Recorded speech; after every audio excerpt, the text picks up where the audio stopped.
Hold on where the opening is. At this time, I'll call our meeting to order. If you will, I'd like to, as we stand, Reverend Bob Kretsu from Dr. Bob Kretsu is going to do our invocation, except I don't see Dr. Kretsu. Okay. All right. Please rise for our invocation and followed by our Pledge of Allegiance. That's what I'm going to do right now.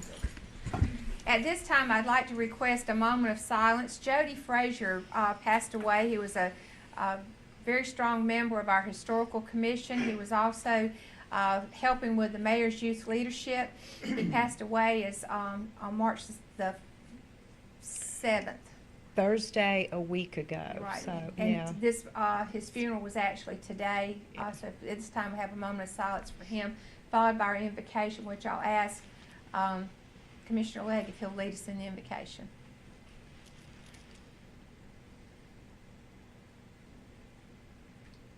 Father, we thank you for another opportunity to gather here this evening to do business for the town and our citizens. We ask that you be with the family of Jody, that you watch over them and bless them and heal their souls. We ask that you be with each member that's present here tonight, from the citizens, the Board of Commissioners, and the staff of the town, our firefighters, police officers. We'll never fail to give you the praise in your name. Amen. Amen. I pledge allegiance to the flag of the United States of America and to the republic for which it stands, one nation, under God, indivisible, with liberty and justice for all. You may be seated. At this time, you want to tell me what you wanted to add to the agenda? I'll start with who's got the first addition to the agenda. I can go first, Mayor, if you want. We were given a packet for the to add a discussion on the Arts Council grant.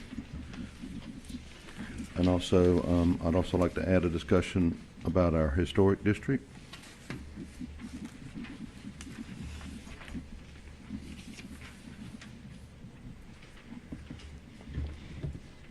Is there something else? I thought I heard three. Discussion for tree preservation and just what has taken place. I have one, Mayor. Okay. I want to take item G off the consent agenda and add it to the regular agenda.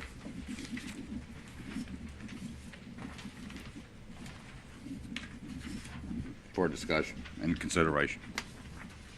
Would be Okay, so we'll move, all of these will be moved to new business. So we'll start with item D would be under new business would be the Arts Council grant. Item E would be the Historic District. Item F would be tree preservation. Item G would be item G from the consent agenda.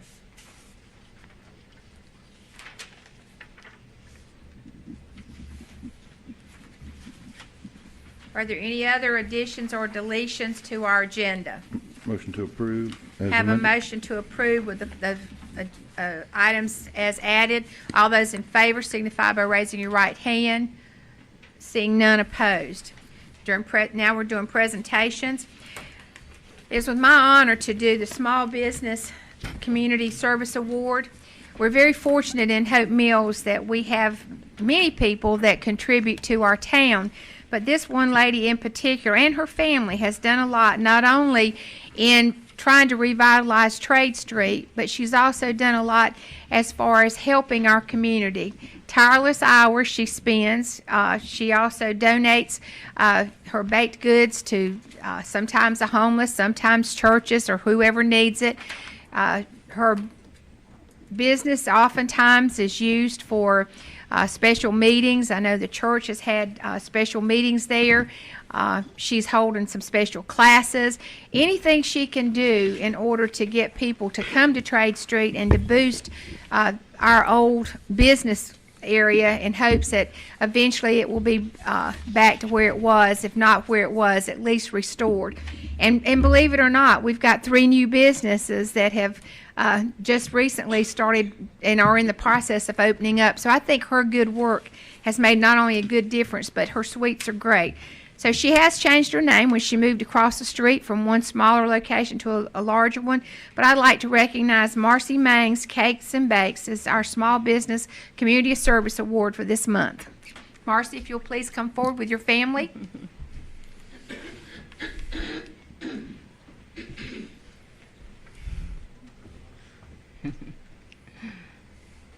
I just get a picture of them? Yes. All right. She's the one that does it. I'm just gonna hang back. You're gonna shoot 'em? All right. 1, 2, 3. One more. 1, 2, 3. Thanks. Thank you so much. Appreciate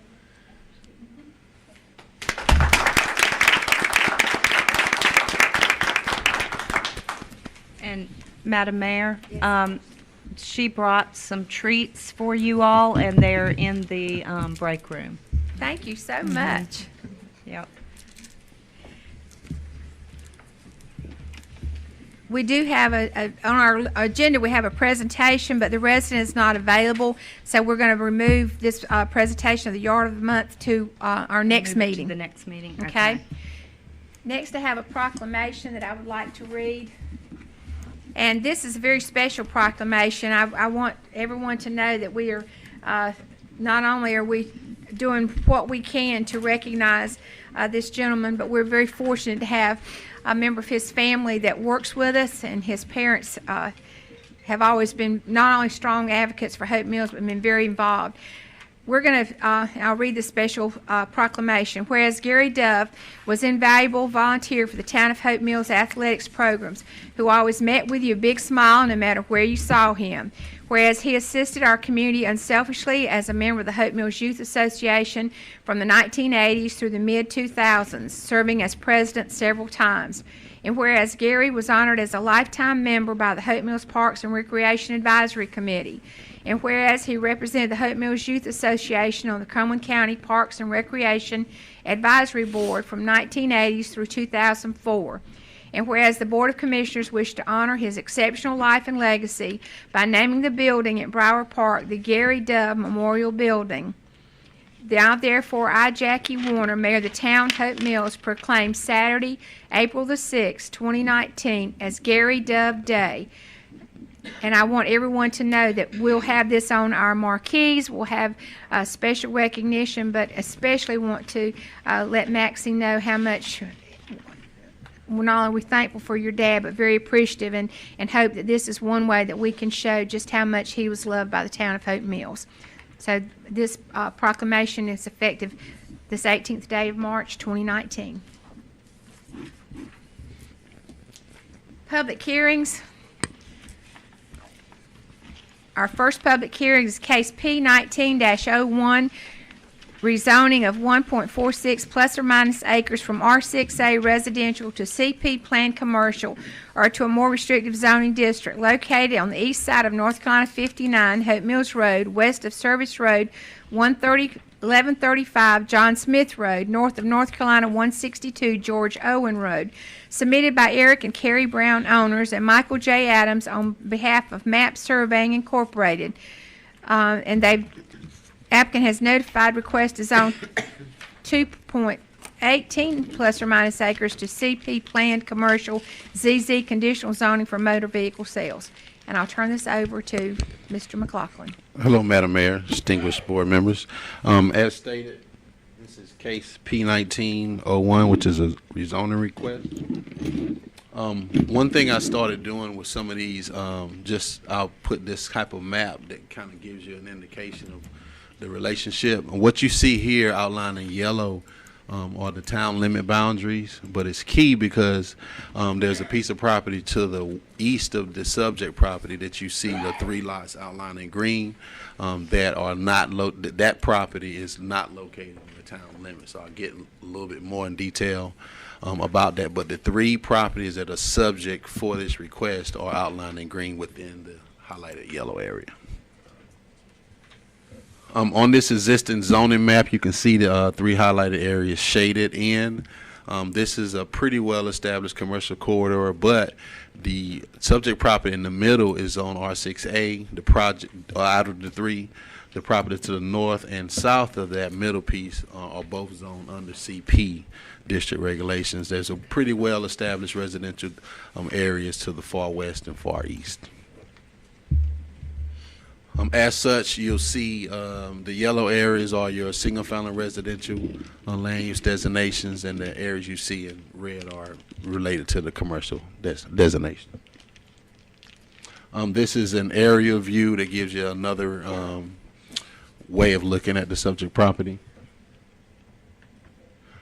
This is indicating the location of existing soils. This is letting you know that water and sewer is available. This is the site plan, and this references the piece of property to the rear located in the county.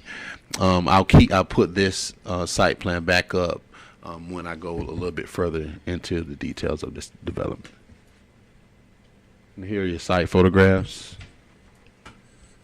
A view of the subject property. Another view of another parcel. And this is a view of the third parcel. This is a view along Hope Mills Road. Subject properties are to your left. This is a view across the street from the subject property. This is another view along Hope Mills Road looking north. Subject properties are to the right side of the screen. And I'll pull the site plan back up.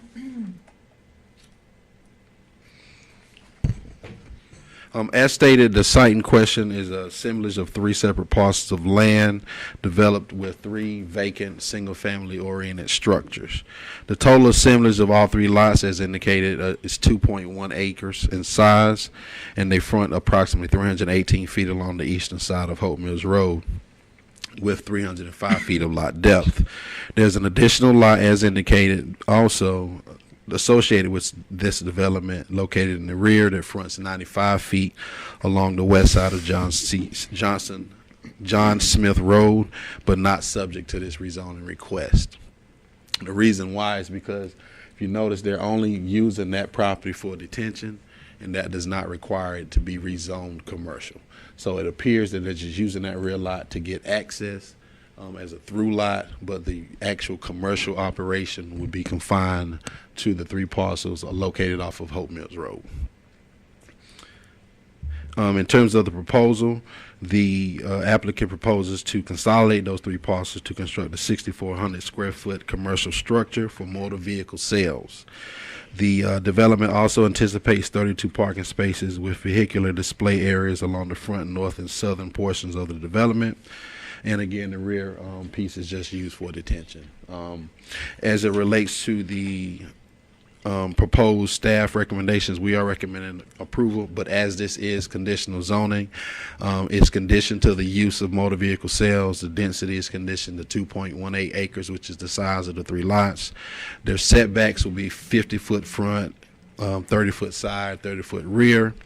They're anticipating a total of 32 parking spaces with 1 loading, and signage, landscaping, and buffering must comply with the ordinance regulations. And as it relates to the motions, you see that in your packet, recommending approval from the Joint Planning Board for Cumberland County. I'd like to open up the floor to any questions that you may have. Does anyone have any questions for Mr. McLaughlin at this time? Ma'am, you said that's all hooked to city water and sewer? Yes, that's correct. Okay, a public hearing?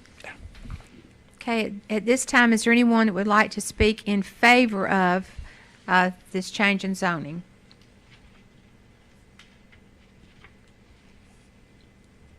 Is there anyone that would like to speak against this?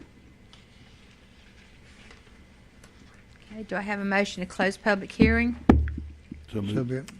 Okay, turn it back to Mr. McLaughlin. Any questions, concerns? And if you look on your second page of your staff report, your motion is printed for you. I'll make the motion. Okay. In case P-1901, the Town of Hope Mills Board of Commissioners votes to approve the rezoning request from R6A residential and CP planned commercial to CP planned commercial CZ conditional zoning for motor vehicle sales subject to the condition within our packet, and find this recommendation to be consistent with the Southwest Cumberland Land Use Plan 2014, which calls for heavy commercial at this location. CP planned commercial is classified as a heavy commercial zoning district, and further find approval of the request is reasonable and in the public interest, and because of the district requested is in harmony with the surrounding zoning and existing land uses. Okay, I have a motion. All those, any discussion? All those in favor signify by raising your right hand. Seeing none opposed. Thank you, sir.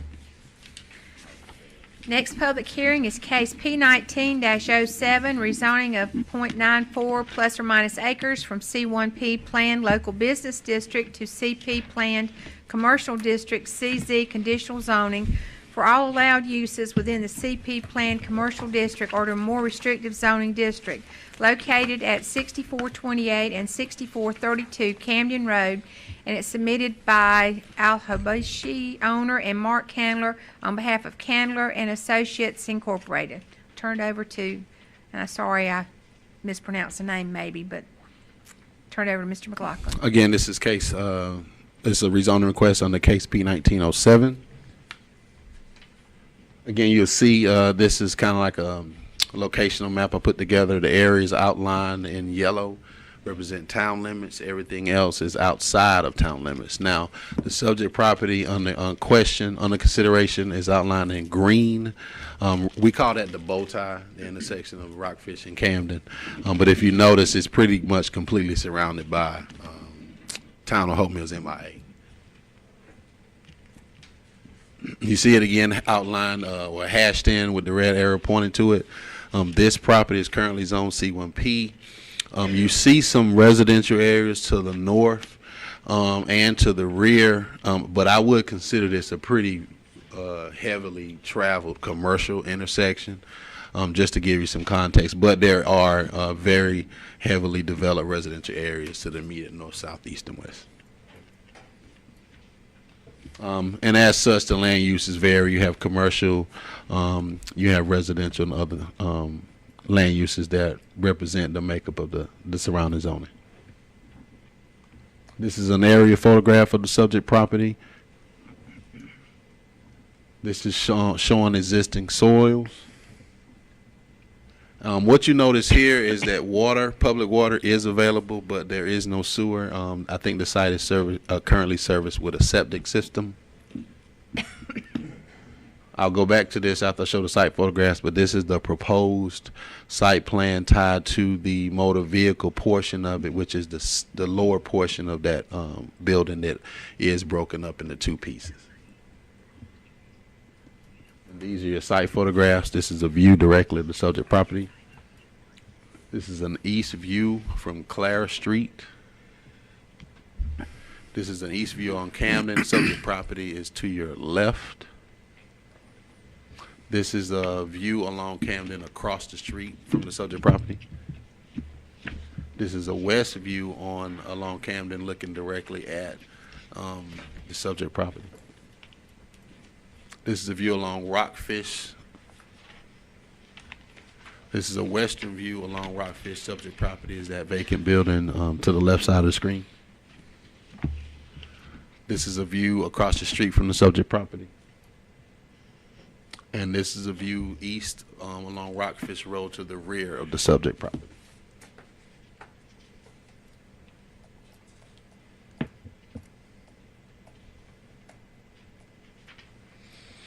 All right, in terms of the subject property, again, it's a 0.94 acre parcel. The two addresses that are currently listed under 6428 and 6432 Camden Road.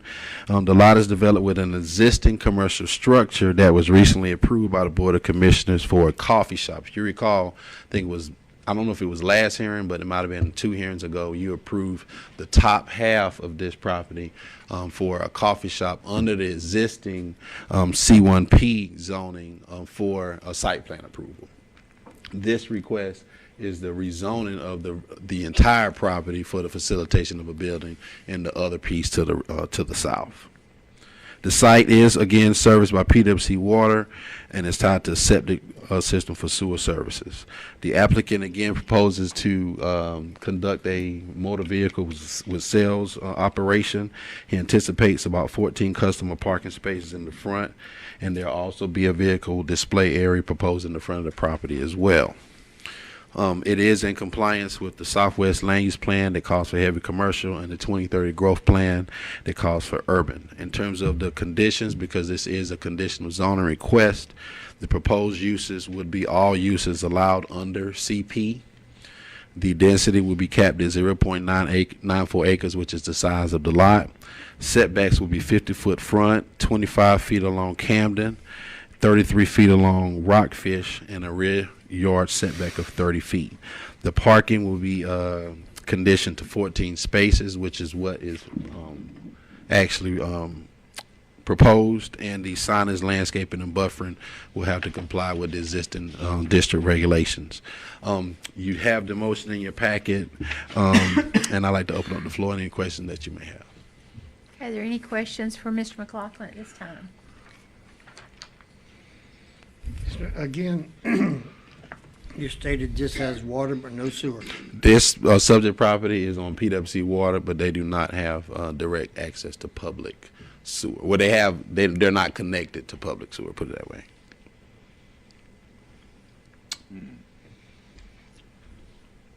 Are they planning on getting connected? Not. They're too far from the existing They're out- sewer for us to require it. They could voluntarily connect to it, but we can't. We can't require it. Yeah, there are certain distance requirements in our zoning that we can force it, but they're outside of that district density. So I mean that distance. So if they wanted to, they would have to do it on their end.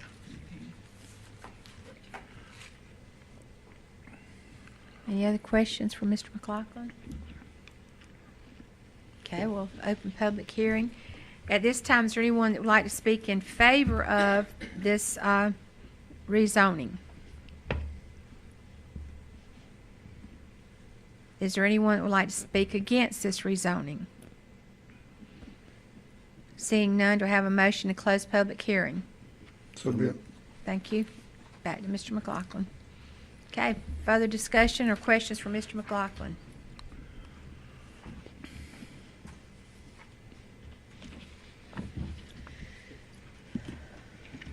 Do we have action?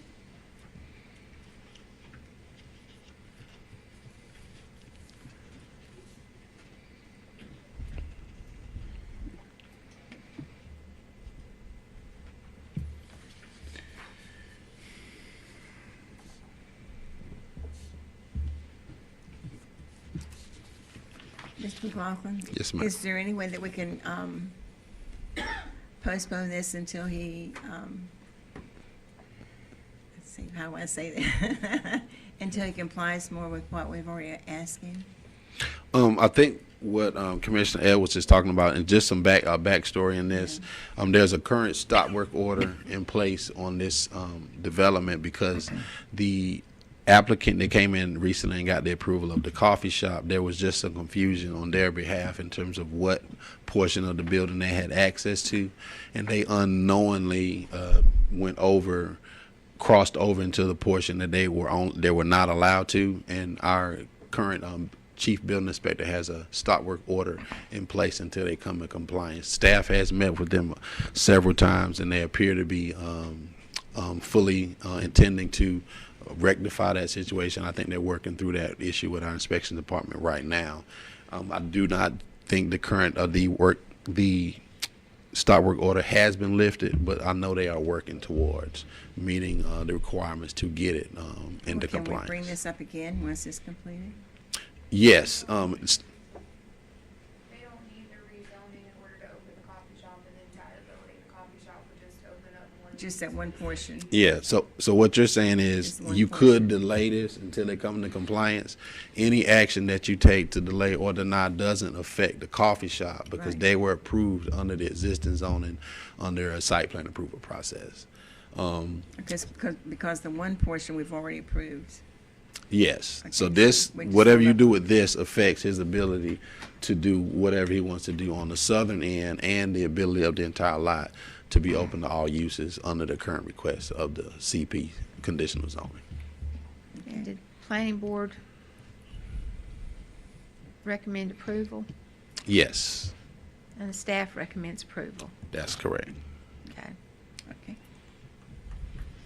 I recommend approval.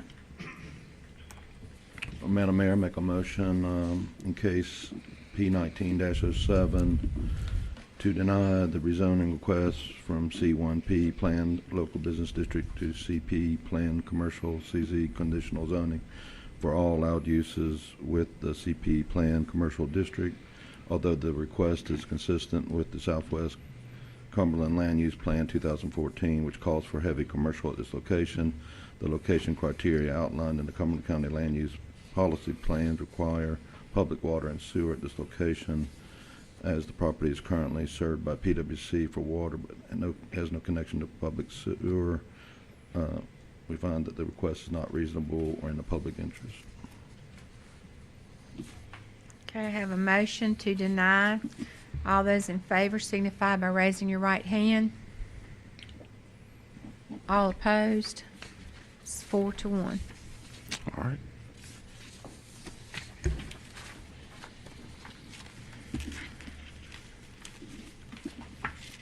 Next is case P19-08, initial zoning of 2.95 plus or minus acres, R6 residential, or to a more restrictive zoning district located on the south side of Service Road 1112, Rockfish Road, east of Service Road 3091, Deaver Circle, submitted by Nicholas Harrell, owner. I'll turn it back over to Mr. McLaughlin. I'll go through this pretty quick. This is just the final step in the annexation. We've already approved the annexation of this Deaver Circle. This is phase 2. What you see outlined or hashed with the arrow is the location of, I think they're going for 10 units. Deaver Summer Drive is phase 1 of this, but they're proposing this is, like I said, phase 2. We've already done the annexation. This is giving you your land use designations. The areas that you see outlined in 2 and 3, those are the existing duplexes that are in place for under phase 1. You see a commercial designation right there at the intersection of Rockfish and Camden. This is an aerial view of the area. This indicates the existing soils. This indicates that water and sewer is available to the subject property. And here are your site photographs. And it's currently a vacant lot. So this is a view along Deaver Circle south. This is west along Deaver Circle. This is north. And that concludes. So basically, again, the Board of Commissioners approved the annexation of this phase of Deaver Circle on January 22nd, 2019, on the Resolution 2018-03, which contemplates the construction of 10 units. Staff was then approved to formally request the R6 residential district for the initial zoning through Cumberland County Planning Department, which is what the request is for this evening. It is in compliance with the medium density residential land use recommendation of the Southwest Plan and the urban designation of the 2030 Growth Vision Plan. Staff recommendation is approval. Planning Board recommendation is approved. Okay, is there any questions or requests of Mr. McLaughlin? I just got an informational request. Is this project gonna make the flooding situation in that area worse, in your opinion? In my opinion, it would not have any effect on it because this development will be required to treat their stormwater on site. So detention pond or something? That is correct. Anything above an acre threshold has to actually treat it's water runoff on site. So we are fully aware of the issues along Rockfish Road, but because those requirements have to be met, I do not think that this development would increase or decrease those issues. Thank you, sir. At this time, we'll open public hearing. Is there anyone here who would like to speak in favor of this initial zoning? Anyone against it? Yes? Does that have any effect on the residents at 3258 That's at the that parcel? Come on up. I'm sorry, I've never been to. Okay, just need to identify yourself and your address, and then you can ask your questions. Okay, I'm Nancy Umstead. I'm a resident of 3258 Deaver Circle, and we're back in our own little world back there in the county. So I'm wondering if this is going to affect anything with us being annexed into the city or anything like that. Because I hear talk of the donut holes in Hope Mills. That was denied last meeting. So other than where the property is, I know where that is, then there's no, That they've actually requested to be annexed in, that particular part of the where they're building. Is that the extent of, you need to explain what's been annexed in? It sounds like she has concerns because in the context of the donut hole conversations that we had recently in the workshops, and with this, to clarify her issue, we're only annexing in the area that they're trying to build on, and that's based on their request to be annexed. What Commissioner Mayor Pro Tem Mitchell indicated is that we were considering a donut hole initiative, but the board voted to deny moving forward with that. So there will not be any effect on your property at all. all right, thank you. Ma'am, Thank you. I know where you live back there, and it is your own little world. Back- It is nice. Back in there. I live in that neighborhood, so I know where We've you're tried referring. buying that property, and also Esther Carr, I think, used to own that other one where they cut all those trees, and we could never get anywhere because we were trying to buy that so we could keep our own little world, and that's not happening. There's been a lot of building in that area, Mhm. as there has been across the town. We grow every year, but this will not affect you. This annexation here will not affect you back there on that little dead-end street. Okay. All right. Thank you. Thank you, you. Madam Mayor. Okay, anyone else?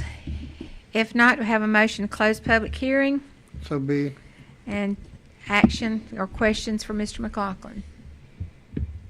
On this motion, are you looking for conformity with the Southwest Land Use Plan, or because it's initial zoning, we don't address that? Just basically read the motion directly into the record. It is in compliance with the Southwest Plan.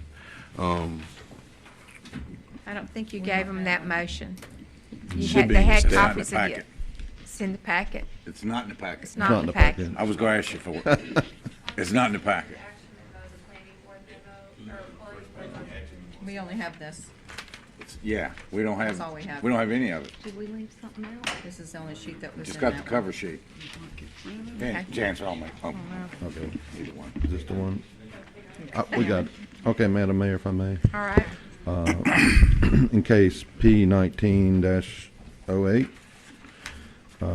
make a motion to approve the initial zoning to R6 residential and find this to be consistent with the Southwest Cumberland Land Use Plan, which calls for medium-density residential at this location, and further find approval of this request is reasonable and in the public interest because the town initiated the request and the district requested is in harmony with the surrounding zoning and existing land uses. Okay, I have a motion. Any other comments in reference to this? All those in favor signify by raising your right hand. Seeing none opposed, thank you, sir. Next, we have public comments. Each speaker is asked to limit their comments to 3 minutes.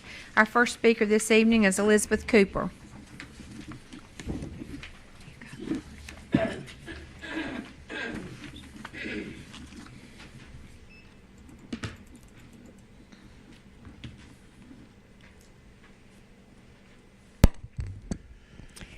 Elizabeth Cooper, 4413 Goldenrod Court, Parkton, North Carolina, 28371. but I am a Hope Mills resident. Wasn't here last meeting, so I want to touch on the ad hoc committee decision that you all made. If left to this board, all forward momentum of the town of Hope Mills will cease. Your continued actions directly targeting the mayor, removing any possibility for her to work in favor of our town, a mayor who has a long track record of bringing people together to make good things happen for Hope Mills. One such example is the grants she mentioned at the last meeting funding the sidewalks on Rockfish Road. This board's focus on assisting their friends in land grabs, thwarting veteran-friendly organizations, using ordinances that the commissioners who enact them don't even follow, focusing on stalling any initiative that might prevent their friends from using the good old boy network to cheat the people of Hope Mills, to the extent that you focus more efforts to preserve lands and trees than you do on supporting the veterans and citizens of this town.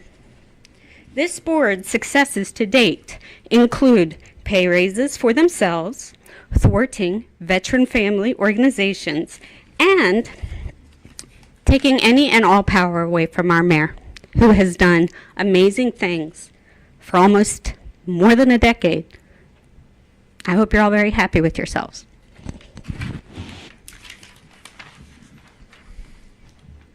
Next, we have Julia Gilmore.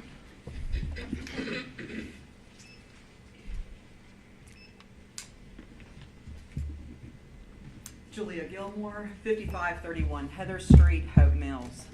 I've never spoken to that woman other than to say hello to her tonight, but she mimics almost everything that I feel. So isn't that popular consensus? Mayor Warner is my mayor. I voted for her and I will vote for her again if she chooses to run again. She's earned my respect and my trust. And you have to earn that. It's not given. I do not question her motives, nor do I question her actions. But I cannot say that about this board. I stated to you previously that I questioned your motives. But as of last session, I think you revealed them completely. You are purposed in your efforts to usurp the mayor. All these requests for extended clarification, sandbagging, the investigation, all the new ordinances, all combined add up to that. It makes it crystal clear. A house divided against itself cannot stand. I have said that to you before. And now you've had another scathing article written about you. Your public opinion is poor at best. And that is not just in your community. That is city, county-wide. I speak to a number of people every day in my job. I mean a large number of people. And just in passing conversation, I happen to mention the Town of Hope Mills Board, and I have yet to hear one positive thing about you people. Not one. They refer to you as a bag of cats, people that don't know what they're talking about. Your popular consensus is poor. And I have chided you on that before. I mean, what is your purpose up there? Is it to further the benefit of Hope Mills? Or is it this personal agenda that you have developed? I'd like to know. Because you're supposed to be representing me and the best interests of this community. But this, I don't even know what to call it, this poor behavior that you have exhibited since I've been coming doesn't allow that as an option. And my other thing is, did that pantry close after 20 years sitting there because it didn't have a sewer?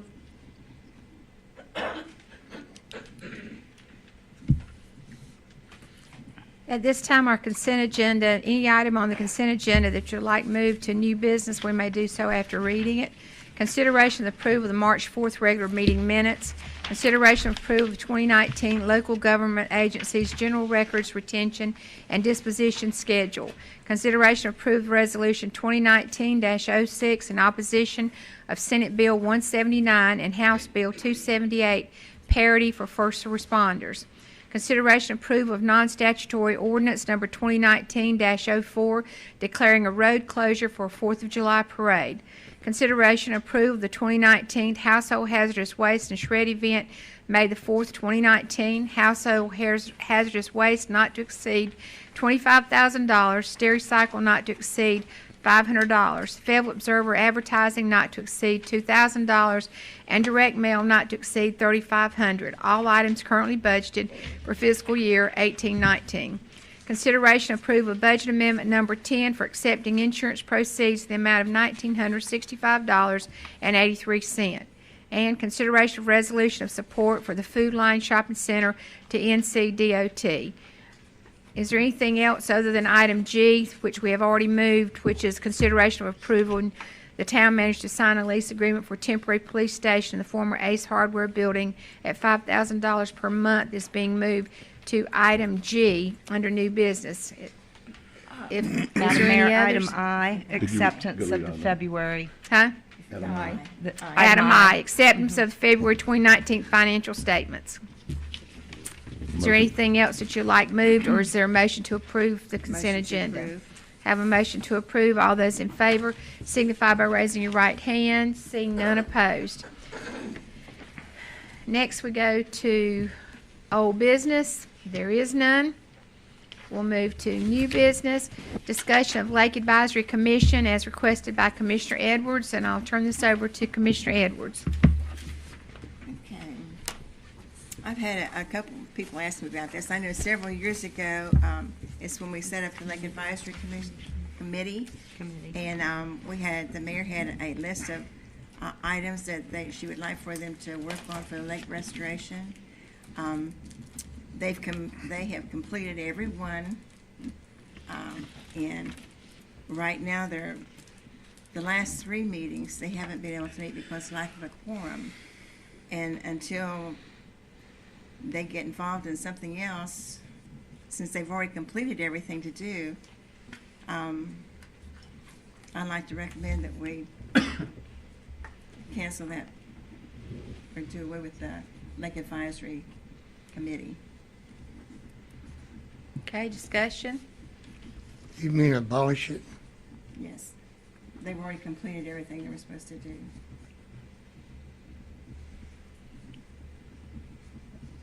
I'm not sure. I made the motion to add it back in 2012 or 13. Of course, we got caught up in litigation with the dam, so we had to suspend the meetings. And I still think there's a need. Maybe it doesn't need to meet quarterly. I don't know if they can meet every 6 months, but we still have different phases of the lake park, and that is crossover with the Parks and Rec. So, and some historical with the Heritage Park. I guess it'd be whatever the will of the board is. Isn't Heritage Park, isn't that being taken care of by Parks and Rec? Parks and and Rec too, Don yeah. Cisco? Right.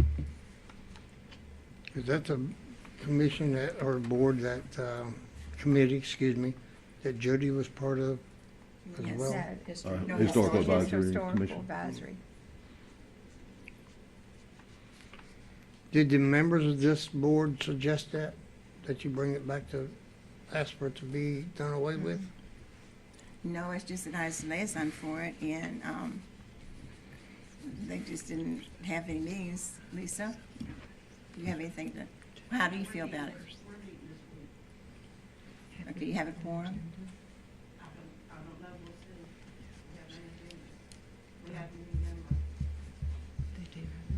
I don't believe the last 2 meetings that you got notification that there was a meeting, correct? I've had 2 responses, 2 voting members who told me they were coming. They need at least 3 voting members to say they're coming before they can have a quorum. So. Okay, so that'll make 3. Madam That's for Mayor, tomorrow night. Yes, sir. Ms. Edwards, is it possible we put this off until we find out the vote of that board? Their wills instead of, I guess you said your will? Well, it's, Is that what they want? No, she's recommending it. I'm recommending it, since I'm Okay. the liaison. But, I mean, that's fine. I mean, if they still have things for the lake that they're working on, but according to this, they've already completed everything. If it's not on here, I'm sorry. if it goes into the,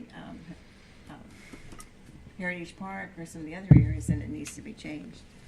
So they've scheduled a meeting for March 19th at,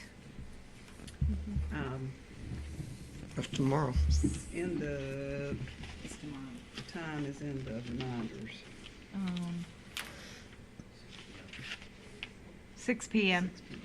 okay, so you want to let that be the discussion there? Okay.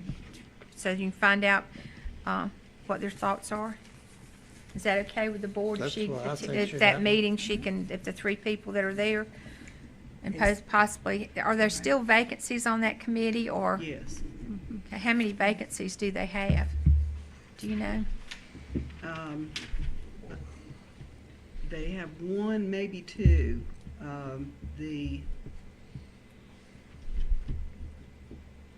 There's a person who attends who's a non-voting member. But the sheet that I inherited only had 7 people on there, and he was one of them. So I don't know if they've been operating with 6 people, which is different than everybody else, or whether they should actually have 7, and that was not ever addressed before. So Rod McLean resigned, and so that created that vacancy. And I believe he was the chairman. So Yeah. since then, they've not had a meeting. Since he's resigned, they've not had a meeting. So I don't believe they have a chairman or a vice chair currently. So that they need to vote on that tomorrow when they have their meeting. Okay, so I guess is that on their agenda for tomorrow? Who set the agenda?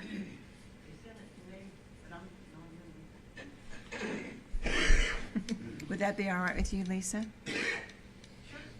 Well, I believe Ms. Waring's the secretary, or been acting the- as the secretary. acting as the secretary, yeah, so, a volunteer, yeah. Okay, Madam Mayor, yes? who puts the agenda together for currently? Ms. Waring, I believe. Because don't we have a town rep? Don Cisco is the town rep, but he's never put the agenda together. I don't believe Lisa has either.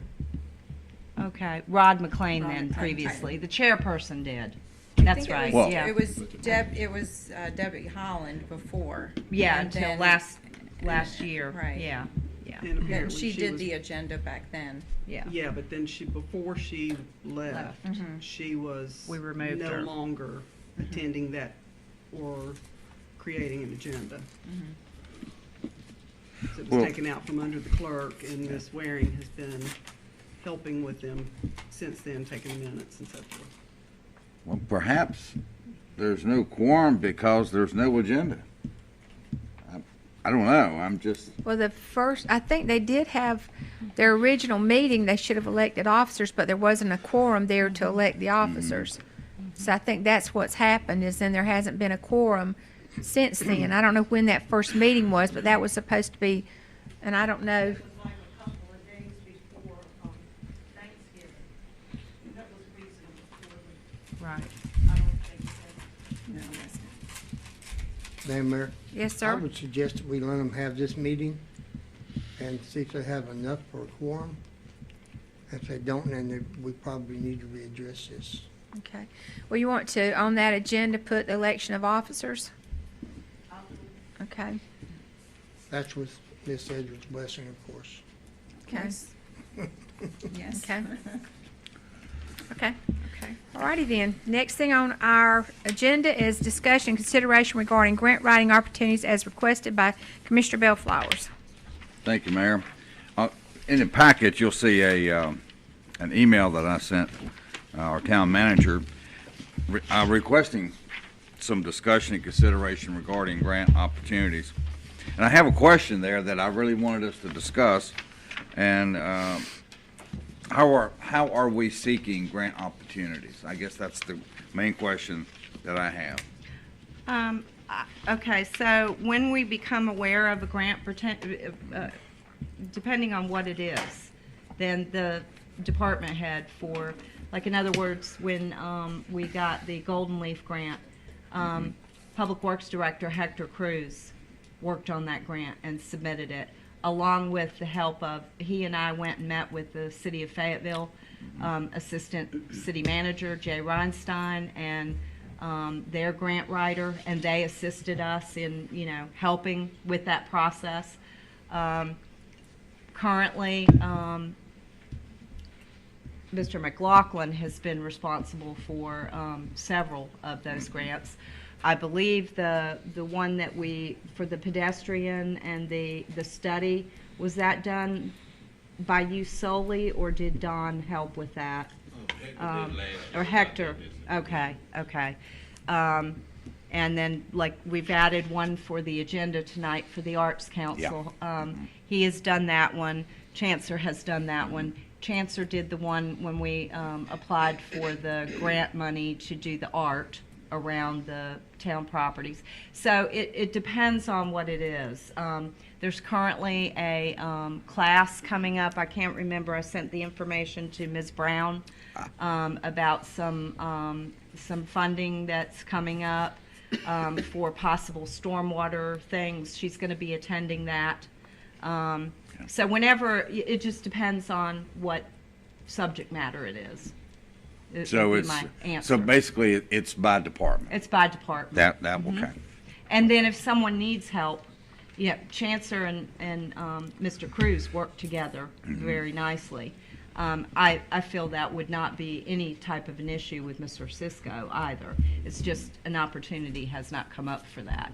And interdepartmentally with anything, if someone needs help, they're very good about, doing that. And I believe the fire department's applied for a few minor grants. So has the police department. So, it just depends on what it is. If it's something really huge, then we would bring it probably to you to ask for, hiring outside assistance. For instance, the Cardiff grant, something along those lines. So, Oh, yes. yeah. But that's basically how it works right now. I just wanted to revisit the process. And we're always looking. And Mayor Warner is constantly sending me things, and a lot of times I get them. Sometimes it's things that I don't get. So, and if it, pertains to anybody here, I forward it on to whoever it pertains to. So, yeah. Thank you very much. You're welcome. Thank you, Mayor. Thank you. And having attended a grant writing before when we're working on FAMPO grants, I do receive a lot of emails with grants, and I do make a point of forwarding them on. Yep. That way they go to whoever might be interested in using them. Yep. Okay, next we have discussion and consideration scheduling a date in April for a town hall meeting at the Hope Mills Parks and Rec Center as requested by Commissioner Bellflower. Yes, sir. Again, Mayor, I put a memo in today's packet about requesting a town hall meeting in April. I know that we're going to need a meeting in reference to the budget. So, and I know we would want to have a good attendance at that. Have we got an idea when we were going to have a public? Probably forum? the first meeting in June would So be it our would be public that hearing long? for the Okay, I was budget. just trying to see if that would be. Yeah, we wouldn't tie be the two ready together. at No. this point. Okay. Yeah, probably. That's why I was looking at Okay, April. all righty. Do we have a particular date you're looking for? We have our meeting April 1st, and then, of course, spring break for the schools falls in there, and all the festivities for the new ballpark fall during that time Yeah, frame too, because I know there's, The 6th is the the opening spring sports. It's also Easter Bunny, Breakfast with the Bunny, and the, that Saturday. So that week, that first week of April is going to be Right, and then hectic. that second week of April is gonna be, for Fayetteville, their stuff is happening. So I'm sure there'll be lots of things that, the so I don't know the when. week of the 15th after our regular meeting, or the week of the 22nd, possibly. Week of the 22nd. How does that look for? That's April 22nd. That would be, do you That's- want to leave now, it to a Monday Parks, night? which would be Parks the and Rec Parks meeting and is Rec's that on night. 22nd. Mm-hmm, yeah. Parks and Rec, and then, the 23rd is Citizens Academy, the Appearance Committee meeting. But the 24th, that Wednesday, or that Thursday, well, the Thursday is Veterans Affairs. Yep. That's spring break, yeah, Yep. okay. Yeah, So maybe the week of the 15th? Yeah, that's what I was gonna suggest, the week of the 16th is 15th. Citizens Academy, so Right. I would maybe ask that we not do it that night, but the 17th or the 18th, that would be, Wednesday or Thursday. I would not be available on those 2 days Okay. that week. But you could, Madam Mayor, yes, sir. as well, there's a good possibility I will be gone after that meeting on the 15th for about 4 or 5 days. Okay. What about the 29th? That's Monday, the 29th. Fine with me? I don't have anything that night on the calendar. Yeah, that would work for me. And we could do enough, we'd have enough advance notice to get, What hopefully- time? What time are you thinking? 6? 6 Okay. good? Can we do 6:30? Monday, I'll give time everybody to eat their dinner with the You family. wanna go for 7? 29th. Too late? 6? No? I 5? can't do 6, because can't I'm do gonna be 6. coming from 6:30? Raleigh. 6:30? 6:30? And 30? do you want it here or at Parks and Rec? I would think Parks and Rec. Yeah. That way Okay. you'd have an Parks and Rec. opportunity.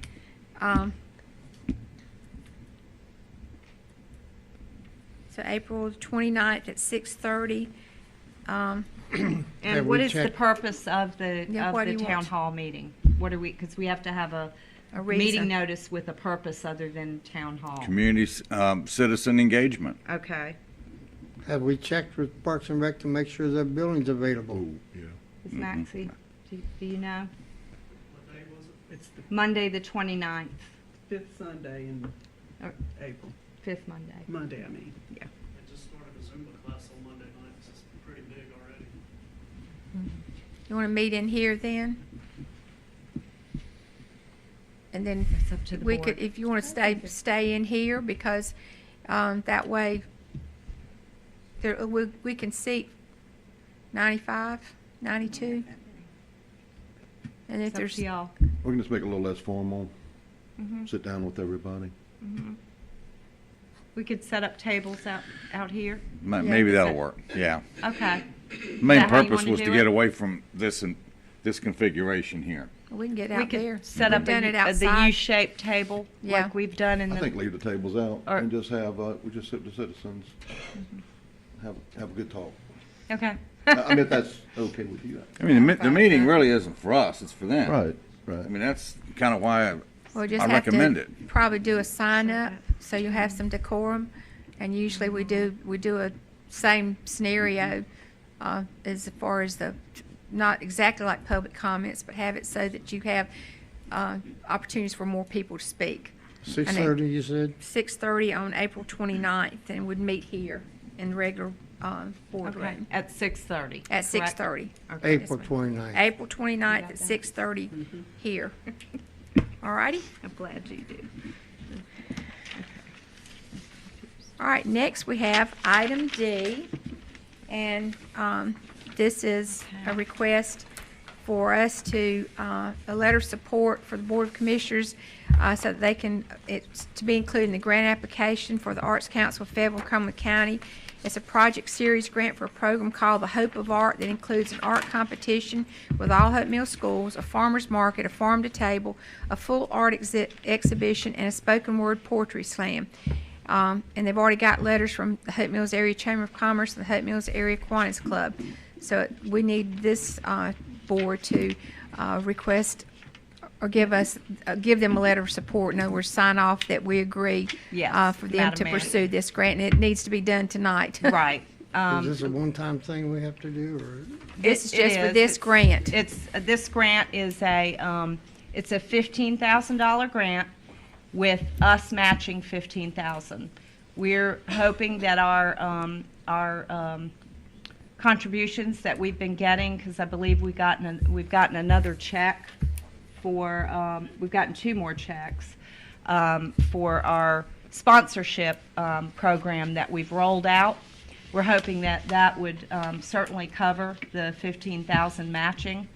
But it has to be, there's certain criteria, so it has to be a series of events that tie together.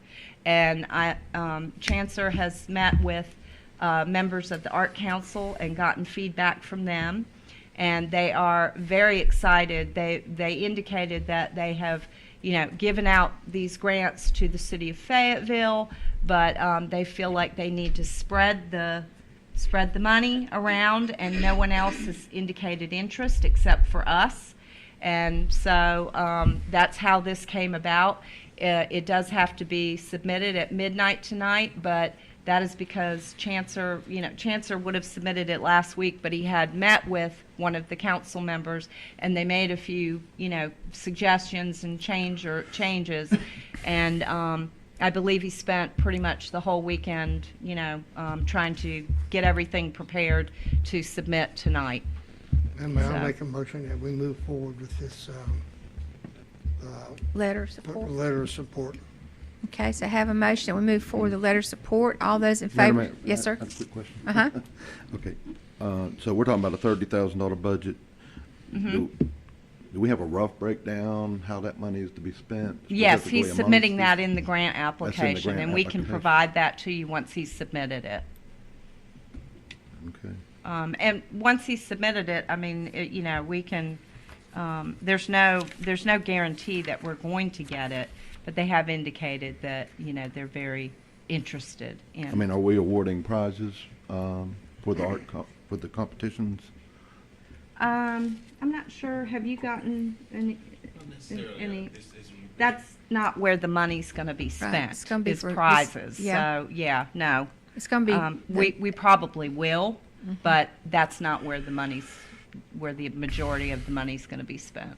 Can you tell us a little bit about the farm to table dinner? Chancellor, you wanna get up and speak about that? I haven't heard about this before, so I just need to be up to date. Yeah. This type of grant is what they call a project series. So you have to have some type of initiative that actually is a series of events. So what we came up with one of the members, some of the direction from the Arts Council, and we actually created our own internal committee. It's an art and cultural committee that is made up of current staff. Right. So the first part of the series is 5 different events. It's a art competition where because as a part of this grant, we have to engage the youth. We have to put forth efforts that are pulling people into art and culture. So the first event is an art competition that will engage all the elementary schools, the middle schools, and high schools here in Hope Mills in the art competition. So the next event is a farmers market where we're pushing for support of local farmers in the area. That'll be held the first Saturday of the month throughout the entire season. The farm to table is connected to that because it's almost like an elegant white table dinner, and the dinner will be made up of all items, seasonings, and things that were sold at the farmers market. So it's a direct connection to support local businesses. A lot of people do this farm to table thing now, so you're actually promoting local farmers, and a local chef will be selected to actually do that dinner at the farm to table. But at that farm to table dinner, we will have on display all of the actual artwork from the contest, because at that dinner, you're going to actually vote on the finalists of that actual art contest. So that rolls it into the art exhibit, which is the official art exhibition. Well, it's almost like we're curating an art museum exhibition, and that'll also have a live jazz band. So all of these things are tied into engaging the youth through art, but the overall theme is hope. So the actual art contest has to be tied to Hope Mills. Things are tied to culture, so everything kind of connects it together.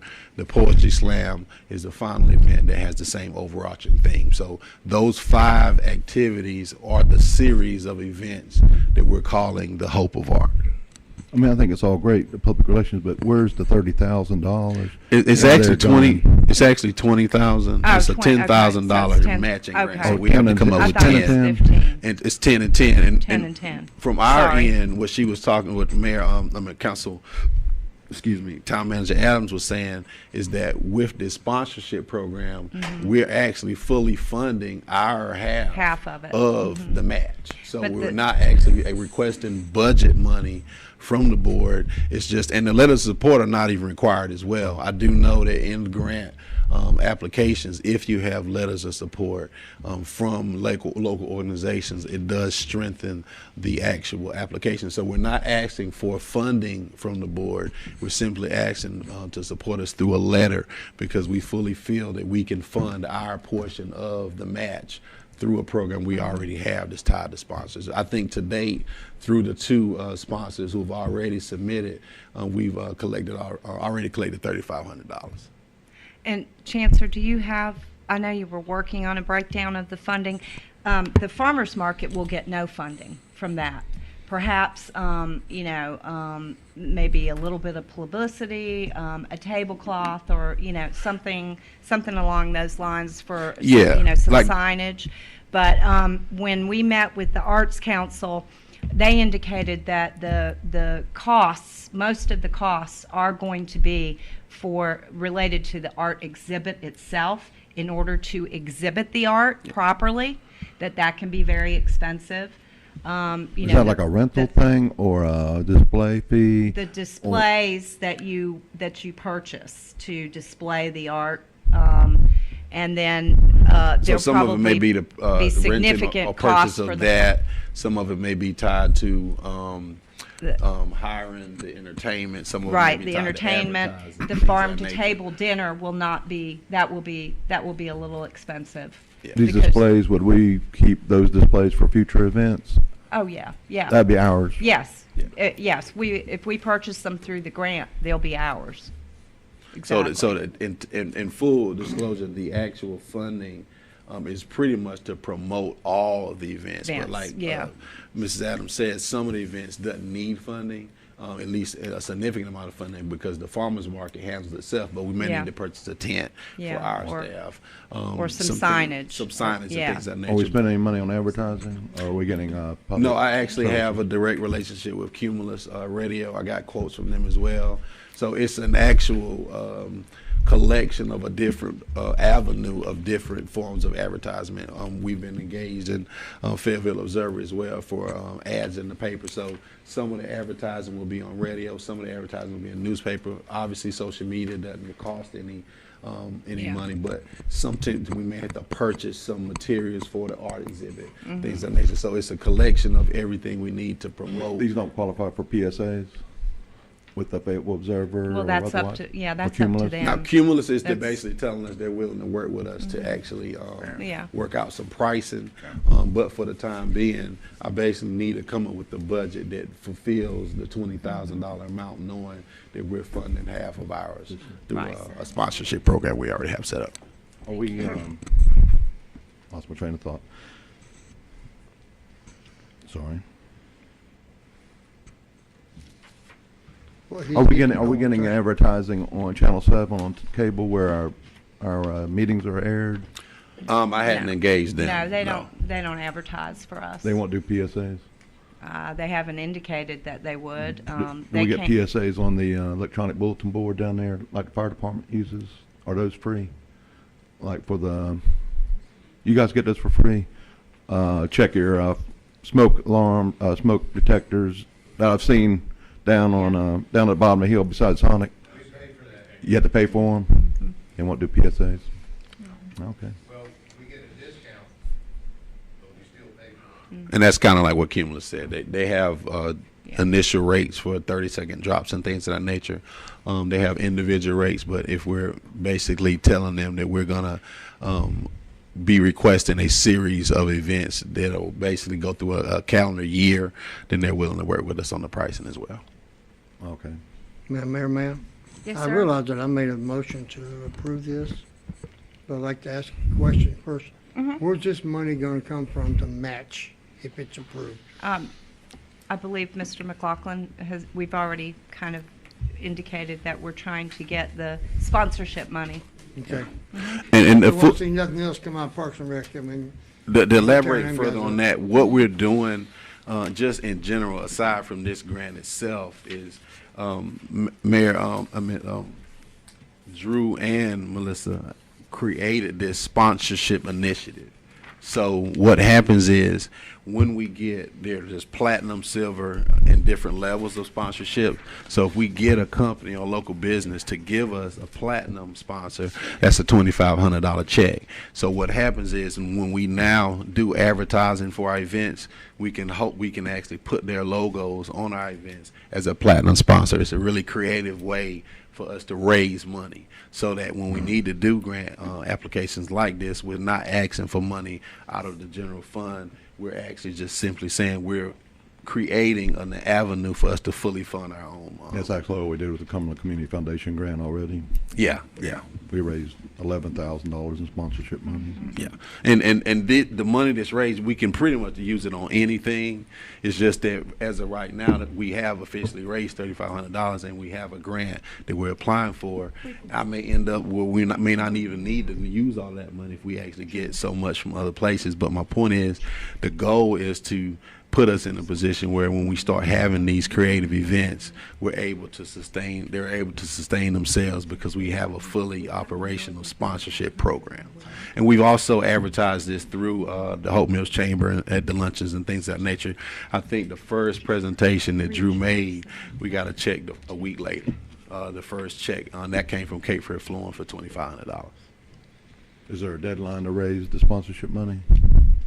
No, we just basically have to submit tonight what the budget is, and we just when they actually provide the award, I think that's in a couple months. We just have to make sure that throughout the duration of the year we match the amount that's required. That money has to be collected in advance and reported to them to get the match, right? Ahead of time. I can check to make sure. Should be. Yeah. Madam Mayor, Yes, sir. you may have stated this, Chancellor, but where's the location for this event and future events It's going to be? different locations. The farmers markets are held here. Okay.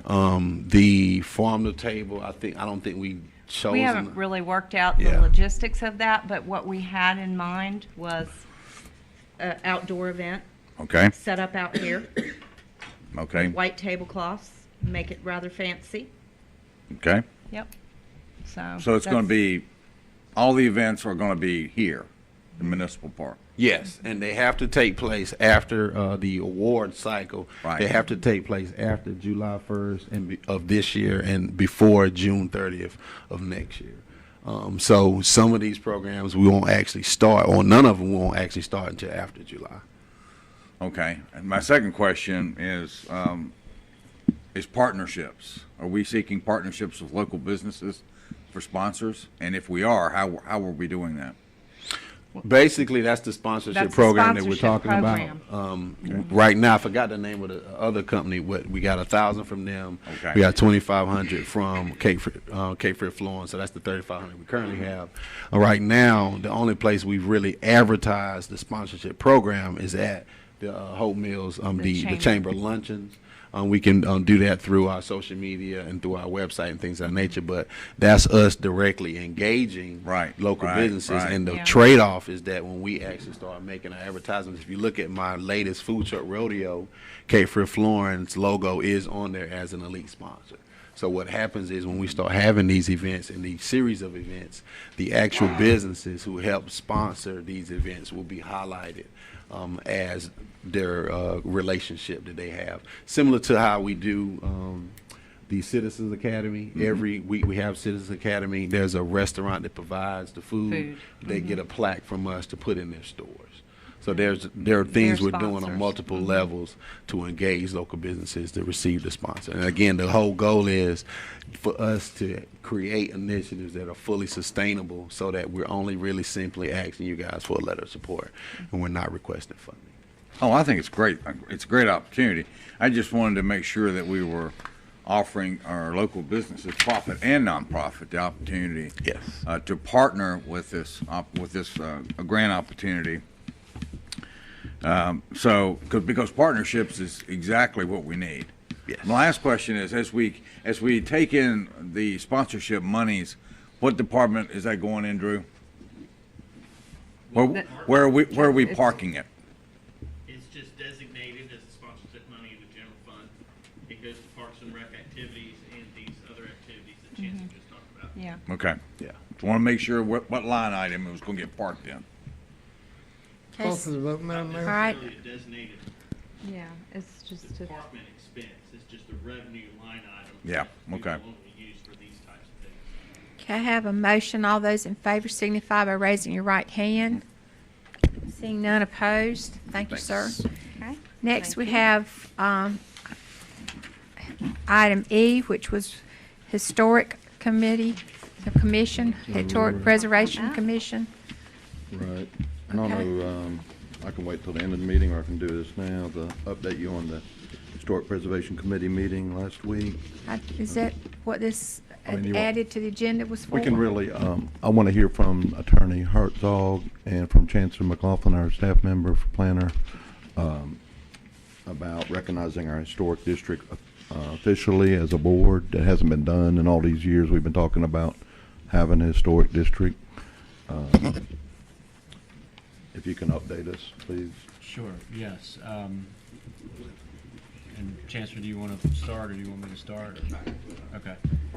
So it's come to our attention that we actually have not designated officially local historic districts in Hope Mills. We're on the National Registry for Historic Districts, but that is a different thing than having a local historic district. And as y'all know, we had just been discussing commissions in the Historic Preservation Commission, and we added in there at the last meeting that they were going to be doing, permits for new buildings and stuff like that, or certificates of appropriateness, not permits. But in order to do those functions, the commission only has authority over things that have been designated either historic districts or landmark districts. And as I understand it, what we're looking into doing is historic districts. And under North Carolina statute, in order to designate property as a historic district, there's a step that you need to take, which is we need to have the property, we have to do an inspection and a listing of all the buildings and the characteristics of the property. And I sent y'all this afternoon a copy of that statute.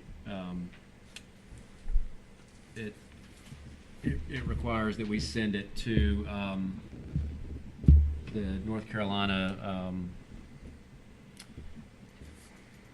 Department of Natural and Cultural Resources. And to date, we have not sent what they consider to be a proper survey to them. I spoke with Amber Stimpson, who is I believe her title is the Local Preservation Commission Certified Local Government Coordinator at the Department of Natural and Cultural Resources.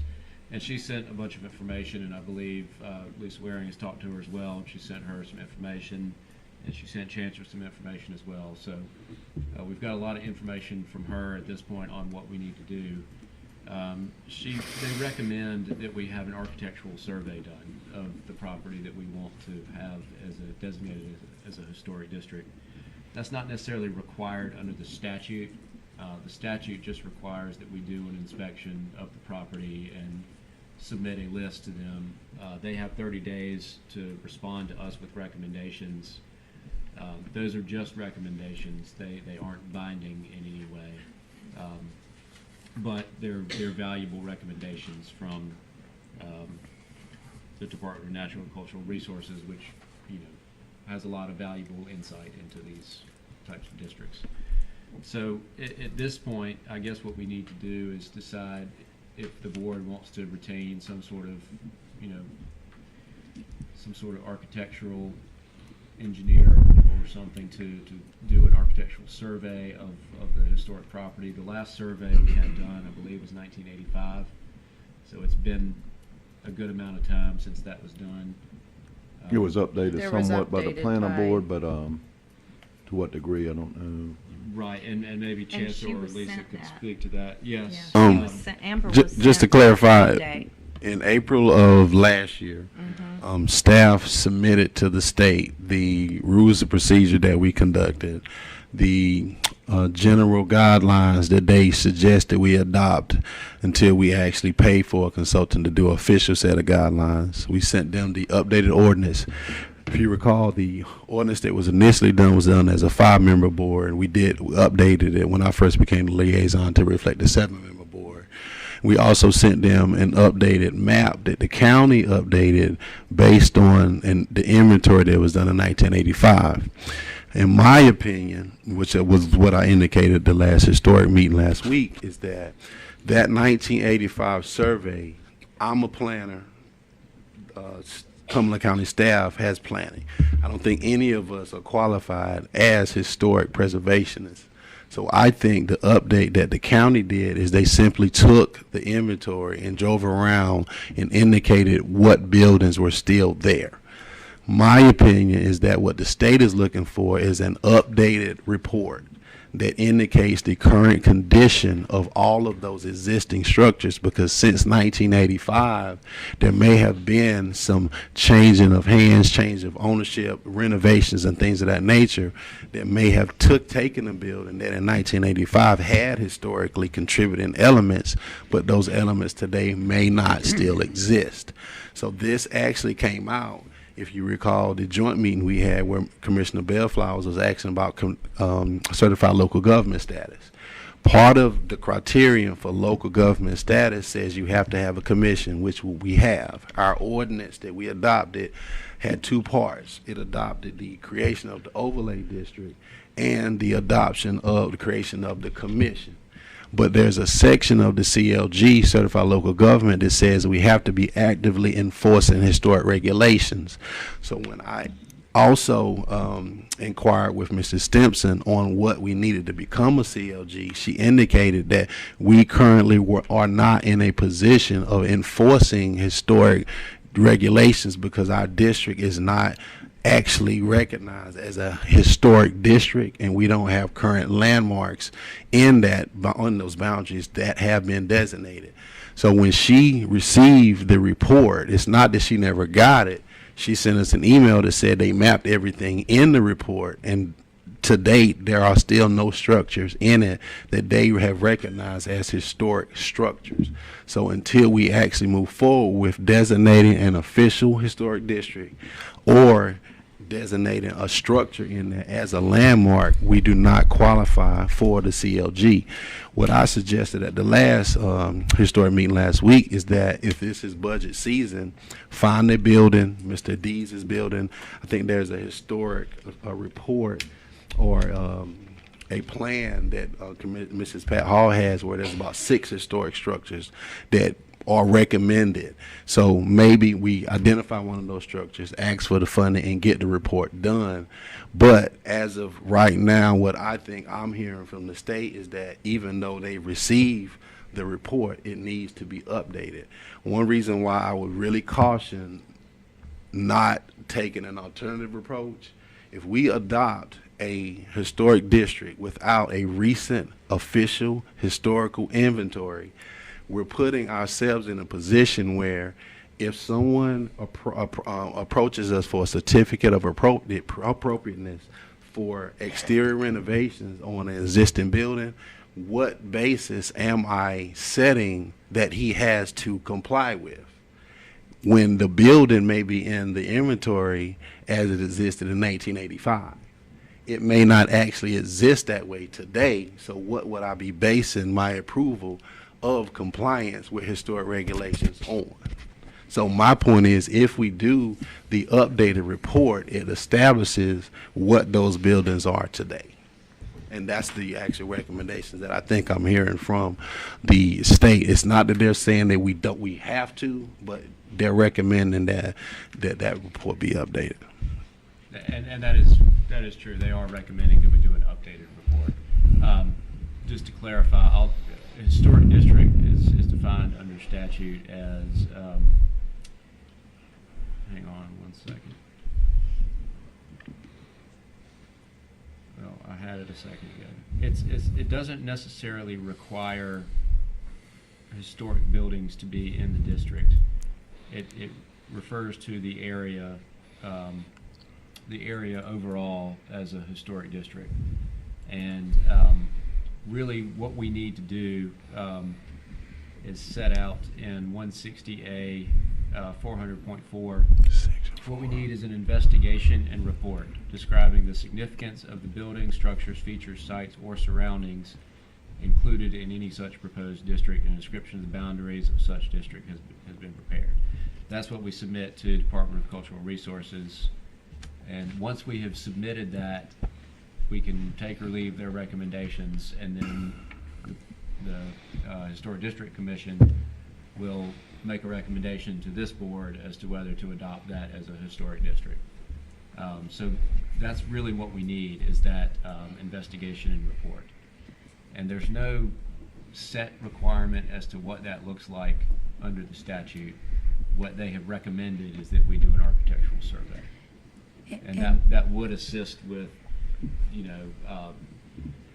because a certificate of appropriateness, what that means is that it is consistent with the surrounding area, and that in other words, you're not building a giant red building in a historic district. You have to comply with, it's got to look good, essentially, is what a certificate of appropriateness. It's got to fit with the character of the historic district. And so we do need some sort of guidelines as to what that means. But there's no real requirement as to how that report comes together. That is what they have recommended, is that we have an architectural survey done. I know that just from my own experience with the house that I have that was built in 1900, I know that the reasoning for having that is to get your criteria. So that way, when you make a decision, you're basing it on what you've already said about a historical building. And that's the reason you want to identify the ones. And I do know, having worked with somebody through DOT, that they do have someone that works with them that comes out and evaluates the buildings as far as if it has a historical significance or not. And the reason for that is if there's going to be road work or anything done, they make sure that they find out if there's a reasoning why that should be protected. And so my thoughts are, after listening to Amber, when I was there that original meeting, my thoughts on this is the inventory needs to be updated. And updated is going to mean you identify what that building is. And there's the ones you've identified, the Dees building, the old town hall, the church. Those buildings are obvious. But if you looked at a mill house, or what would it look like? And we've got a whole row of mill houses that do they meet the criteria if you wanted to hold them to standards. And I think that's what I heard her say, was when the inventory took place, you looked at what is it you want to identify as historic. Well, and I might be wrong on my assumption, but that's what I thought I heard. There's two different designations. There's landmark designation and there's historic district designation. Right. Landmark is you're designating a particular building as a landmark. Right. Now Different process for designation of a historic district. Historic district, and I did finally find the definition, is areas which are deemed to be of special significance in terms of their history, prehistory, architecture, and/or culture, and to possess integrity of design, setting, materials, feelings, and association. So it doesn't necessarily require any particular landmark to be, or any particular building in the district to be designated as a landmark. It could be the area itself has some sort of historical, cultural significance to the town. And we can designate that as a historic district. And any building in a historic district that is going to be doing renovation or tearing down or building within a historic district needs a certificate of appropriateness. And to piggyback on what he said too, with the different types, there's several types outside of just landmarks and districts. The reason why that's crucial is because we've already set the boundaries of our district, but let's say there are properties further down South Main that we know has a historic house on it, but we don't want to expand the district all the way down there because you may pull in properties that aren't historic. So you can pursue a landmark designation for structures outside of the district. If you look at City of Fayetteville, I think they have about 6 different layers of historic designation. So it's not that you have to have both. You could do an either or approach. My whole point was that it's budget season now. It may be an easier approach to find a building, get an architect, do a survey on one, or if the board wants to do the entire designation, that's fine. I'm simply saying that the state is indicating to us that something needs to be done before we're basically allowed to move forward. Madam Mayor, it was my understanding that the commission wants just the Mill Village done as a district, not particular buildings picked out. They did cite several of them within the Mill Village, but part of the issue was that they were calling that overlay an overlay where it's actually is one and the same as the district. The district and the overlay are exactly the same. And so they just want that to be designated as the historic district. So I think if that's what we want to do, then we just get someone, maybe an architectural survey, not required but recommended, to do an investigation and report of that area. And within that area, they would describe the significance of any buildings, structures, features, sites, or surroundings that are in that area. And then we submit that to the Department of Cultural Resources. They look at and we submit that along with a description of the boundaries of that area. They have 30 days to make recommendations to us. The Historic District Commission will receive those recommendations, decide if they want to make changes based on those recommendations, or if they just want to recommend to the board that we designate that particular area as a historic district. But once that process has been complied with, the board has the authority to designate it as a historic district. Isn't the Mill Village the same as what was done in 1985 and then re-looked at in 08? I mean, it's exactly the same, so why would we have to hire someone else to do what we already have in writing twice? I don't think you do.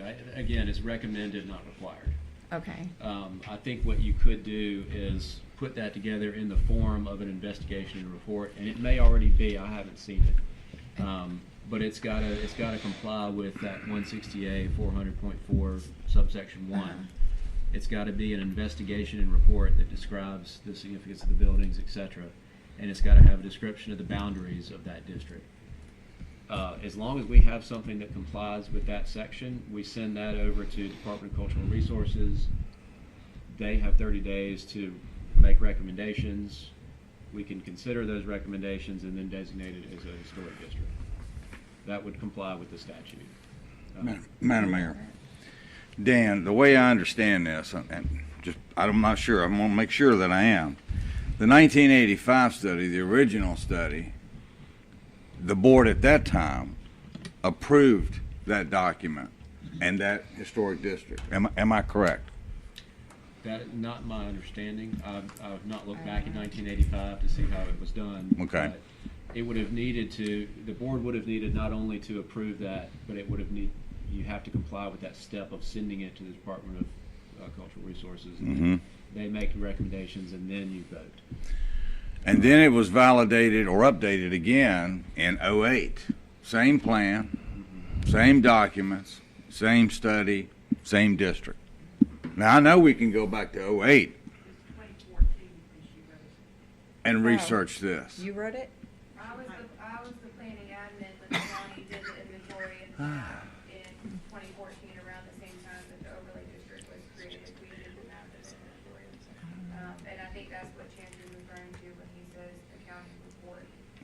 the county verified and validated.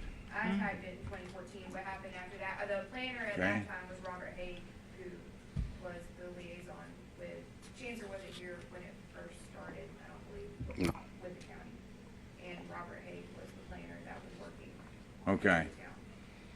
So in 14, it was validated by the county.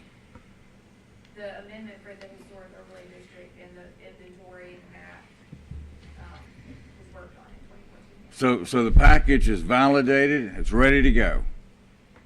Was it approved by this board? What happened to it after Yeah. I left my office. Yeah. I think that's where we are, Betty, is what happened to it after it was validated in 14?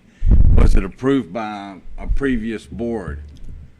And I guess I would have to ask maybe a member of the Historic Commission if that was true. Well, and I don't know that it needs to have been approved by the board. As long as did it describe the significance of the buildings and structures in the area? Yes, it did. When it was sent into the state, I'm just telling you what I'm hearing from the state. The state mapped everything in it and sent us back a GIS Okay. analysis Okay. in their InfoWeb system that maps historic districts and landmarks. And that email was forwarded to the commission. And it indicates that after they mapped everything in the report, we did not have anything that they felt rose to the level of a historic landmark or district. So I'm simply saying what they're telling us that it needs to be updated. So they didn't Does it have to recognize be? Mill Talking about Village. with the overlay versus Right. the wordage of using overlay versus. I'm not talking district. about wording of overlays. The overlay district was created through the ordinance. The ordinance had two portions. The overlay portion was recommended by the planning board because it's directly tied to the zoning. The other portion that did not have a recommendation from the planning board but could only be adopted by our board was the portion that it creates the commission. What I'm simply saying is the overlay district boundaries is the actual official boundaries that the historic board once designated. I'm simply saying that when we sent that report in to the state, I'm just indicating what they indicated back to us. So we don't have to update the report. I'm simply recommending that if we're moving forward with an official historic designation, where every building in that boundary is subject to a certificate of appropriateness review, where I'm being told that I need to look at this and see if the renovations and exterior changes are tied to historical significance, I would like to have the most updated piece of information to base that on. It's not required to happen. Just like the attorney said, we're not required to do that. I'm just saying that it would probably be a prudent plan of action, but it's not required. But so let me ask this. So the 14 report, which is the most recent, most validated, updated report that recognized the historic district as the Mill Village, and that's based on the 85 study and report. Yes. So if the commission let's just say that they package that up, put it on the agenda for this board to Yes. approve, and it goes forward. Yes. Is that what we need to do? Technically, And we don't need to go external. Technically, outsource. according to We don't need what to do I'm that. hearing from the town attorney, that's the only thing need to be done. That's the only thing Technically, that that's- has already been Needs to done. be sent to but- Department of Cultural Resources and then wait. Yeah. Well, I make that motion tonight, then that's the process we take. Madam Mayor, ma'am, Yes, sir. as a commissioner when I was serving, when this has been discussed before, I thought we had already done this, but maybe the staff we had at the time didn't follow through with it. I know I served with Ms. Waring on the historical committee, and I thought we had already done that. Do you recall anything about that, Ms. Waring? We weren't told about, we're just not. I don't think anything went to the state till this year. Okay. Yeah. That's what we Yeah, became. I'm not aware of any submissions to the state before I submitted something. That's the problem. That is a Submitted it requirement to. Yeah. Yeah. And it may be. So uh, technically, I've already submitted and I've gotten Yeah. feedback from the state, to be honest with you. So we. I'm just we not may- advising to move forward with this plan of we action, may but be able to it's at the go pleasure ahead of the board. and designate, But I'd like to just see what they sent back, just so I can take a look at it. But that, if we've already submitted it to them in the format that complies with 160A 400.41, and I'll take a look at what we submitted to make sure it does. And it's been, we've received their recommendations or it's been 30 days, we do have the authority to designate Yeah. it. The email that I forwarded earlier today, dated March 4th of last year, was the official submission to the state. Okay. There was another email that I sent back where they mapped everything. That was their response. I even contacted them today and got them to email me a sample of a report that was used to establish a historic district in Raleigh. I forwarded that to the board, to the commission as well, just as a basis so that we can make a comparison. But if we're talking about just meeting the letter of the general statute, I do not think that he's incorrect in that. Send it in, get their recommendation, and move forward. Well, that's the direction, Madam Mayor, and that's the motion that I made. That's the direction we need to go in. You send it in. Again, it's what's required versus what's recommended. Right. So Right. Yeah. we're- And you know, we could probably sit here for another hour and discuss the what didn't happen and by who and when, but you know, we know what we need to do. Let's just move forward with it. When was it submitted? Last March? It was submitted in April of last year. Okay, so it was Last year. actually submitted already. I don't want you to Yes. think it wasn't submitted. It has been submitted. It was submitted with a packet of overall Right, documentation. because we had to submit all that when we wanted to get the title of commission. I think it was designated as an overlay district, so that may be where the problem is. Yeah. Well, I'll take a look and make sure that we. Correct, yeah. Yeah.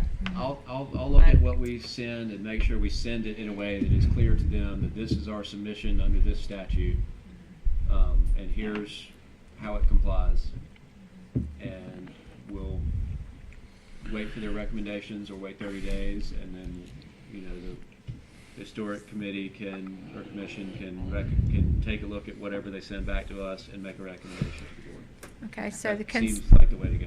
can we just go by consensus that what we're doing is resubmitting, and then the board will make that definite decision once it comes back to us Right. with that recommendation, because you have 30 days wait, and then they can make the decision, either way. And I will But also that's what I'm mention- hearing.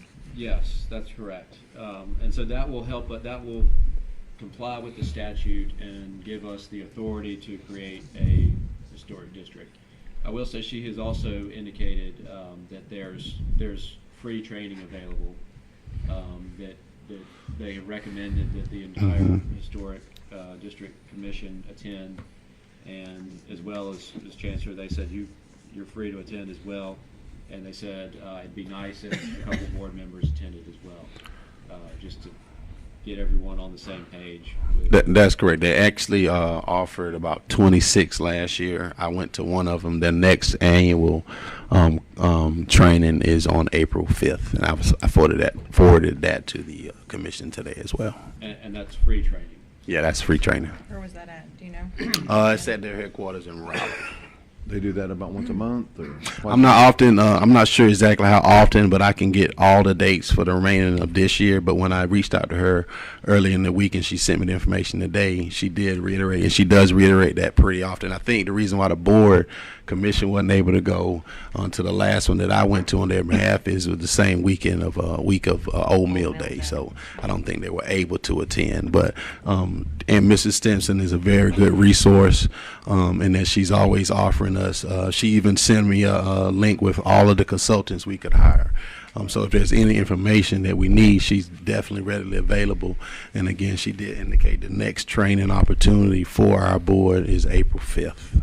And would you make sure that's shared with Ms. Hall, so that? That's what I sent them today. Because I was going to say that they can make arrangements to go. What would be good would be to have members of the commission and then commissioner or commissioners Yes, and yourself. that is If you could correct. get, so everybody would hear the same thing at the same time.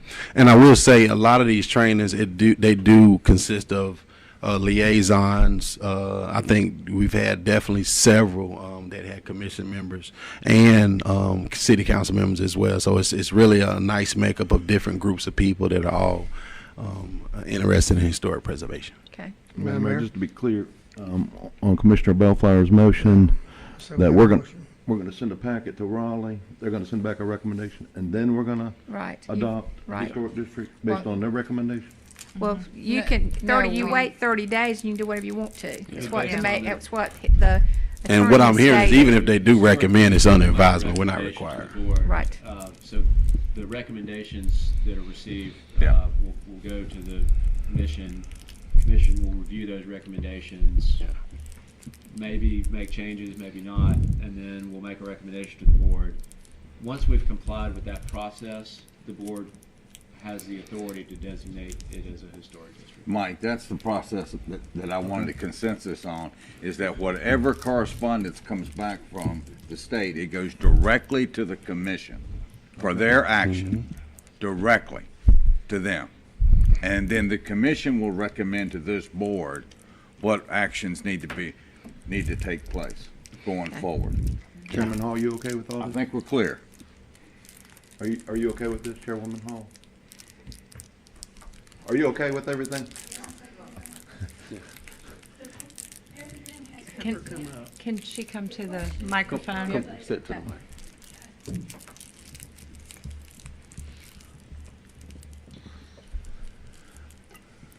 I think I know what she's gonna say. Okay, I'll preface it by saying there's three things from the handbook. You get qualified as a historic district, number one. Number two, landmarks. Number three, CLG. We've not worked on anything but the historic district. A lot of this other has confused the whole issue of what we're working towards. Amber, the expert, came and met with us 2 years ago. Chancellor was there. At that time, we decided, since we already had an area, the historic area, outlined in previous plans, we would go with the district. That would be the most expeditious. After we got certified, then we would look at possibly expanding. Then we would look at possibly naming landmarks. We never heard of the CLG until it popped up at that special meeting we had. That's a whole different thing. You apply for that after you've been a commission for a year. So We in think we've 2000 been one, but not a proper one. So 2017, the committee's recommendation was approval of the historic district. Is that right? When you approved the overlay,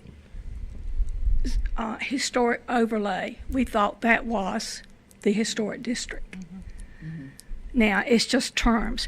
The only question we have with everything that Chancellor has sent in a year ago for us to be a district is whether or not they accept that 2014 survey That's my done by the county. They keep referring to 1985. They don't ever refer to the 2014, which makes me wonder if they ever even looked at it. That's the question that you could clarify for us. That's my question I'll too. follow up on that, and I'll make sure that the correct thing gets sent in the correct way to the correct people. It really, and once we send it, it really doesn't matter if they accept it or not. Once we've sent it and they've made recommendations, then the process has been followed and we have the authority to designate it as a historic district. Okay.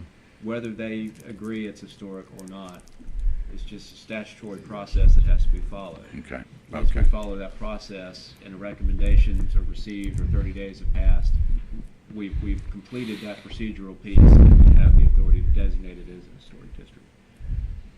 I'm not sure whether, I mean, I've heard mixed things about whether it's been sent.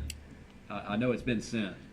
I don't know if it was ever sent in a way that was clear that this is our submission, that we are asking for this to be, we're going to designate this as a historic district, and we're asking for your recommendations pursuant to this statute.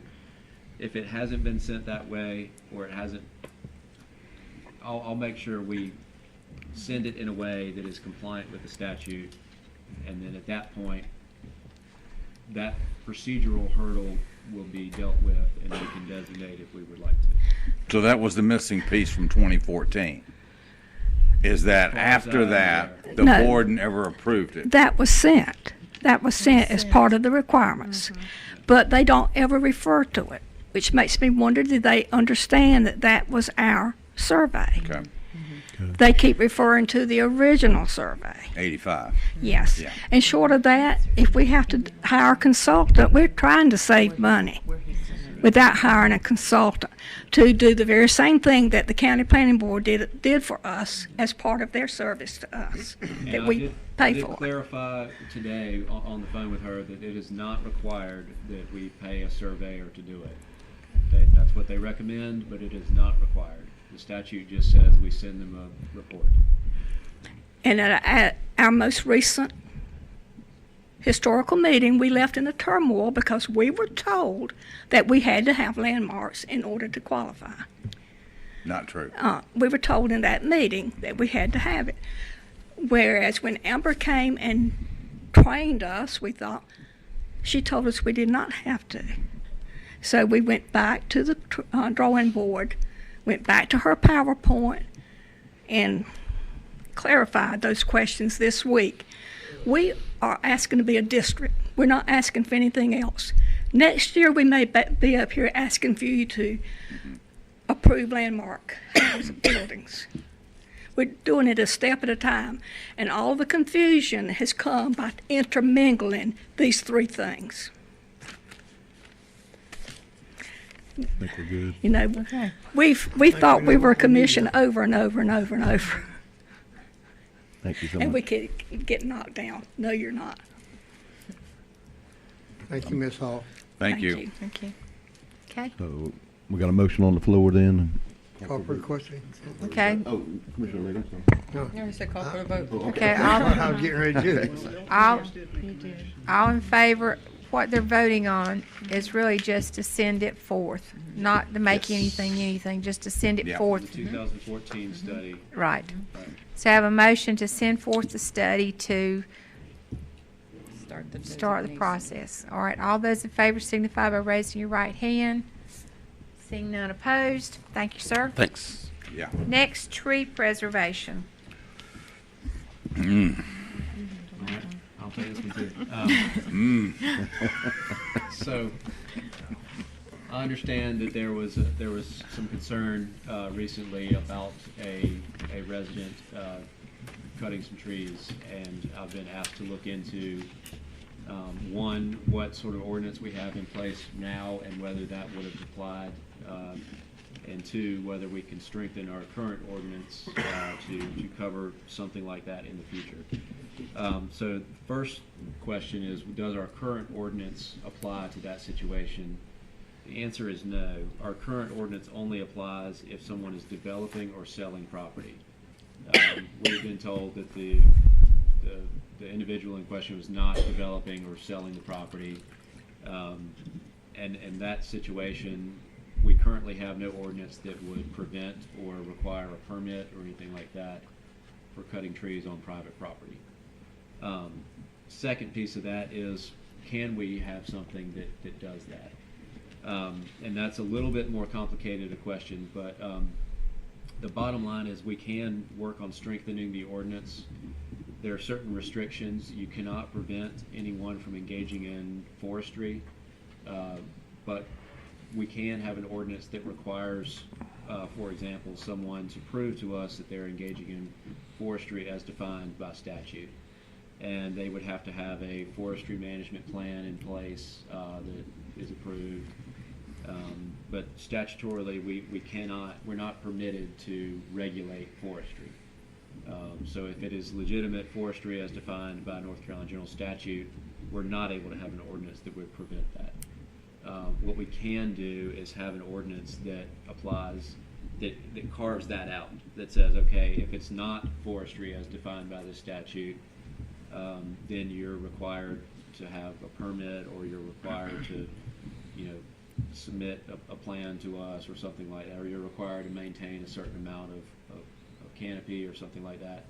I sent y'all this afternoon a proposed sort of a model of how to create a tree preservation ordinance that was put together by, I can't remember the title, but North Carolina Forestry group, and it looks to be something that we could work with that does address that carve-out of engaging in forestry. So if the will of the board is to go in that direction, I can put together a proposed ordinance that would strengthen our current ordinance on regulating cutting down of trees. Madam Mayor, Yes, sir. I think in this case, the cart's already before the horse. So we need to work on something that will solve a problem once and for all. We went through this with C. Wayne Collier School. That was private property, so we didn't really have a right to say anything to them, did we? Not with what we have in place currently. Yeah, okay. I would like to recommend that he comes back with a suggestion for us. Only comment I would have is Dan, could you clarify the process that our board have to go through? Do they have the authority to do it at our level, or do we have to go through the state legislature?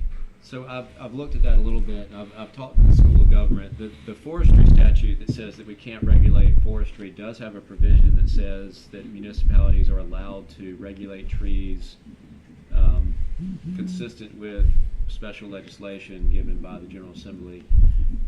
I don't read that as requiring us to have special legislation, and I checked with the School of Government on that, and they don't read it that way either.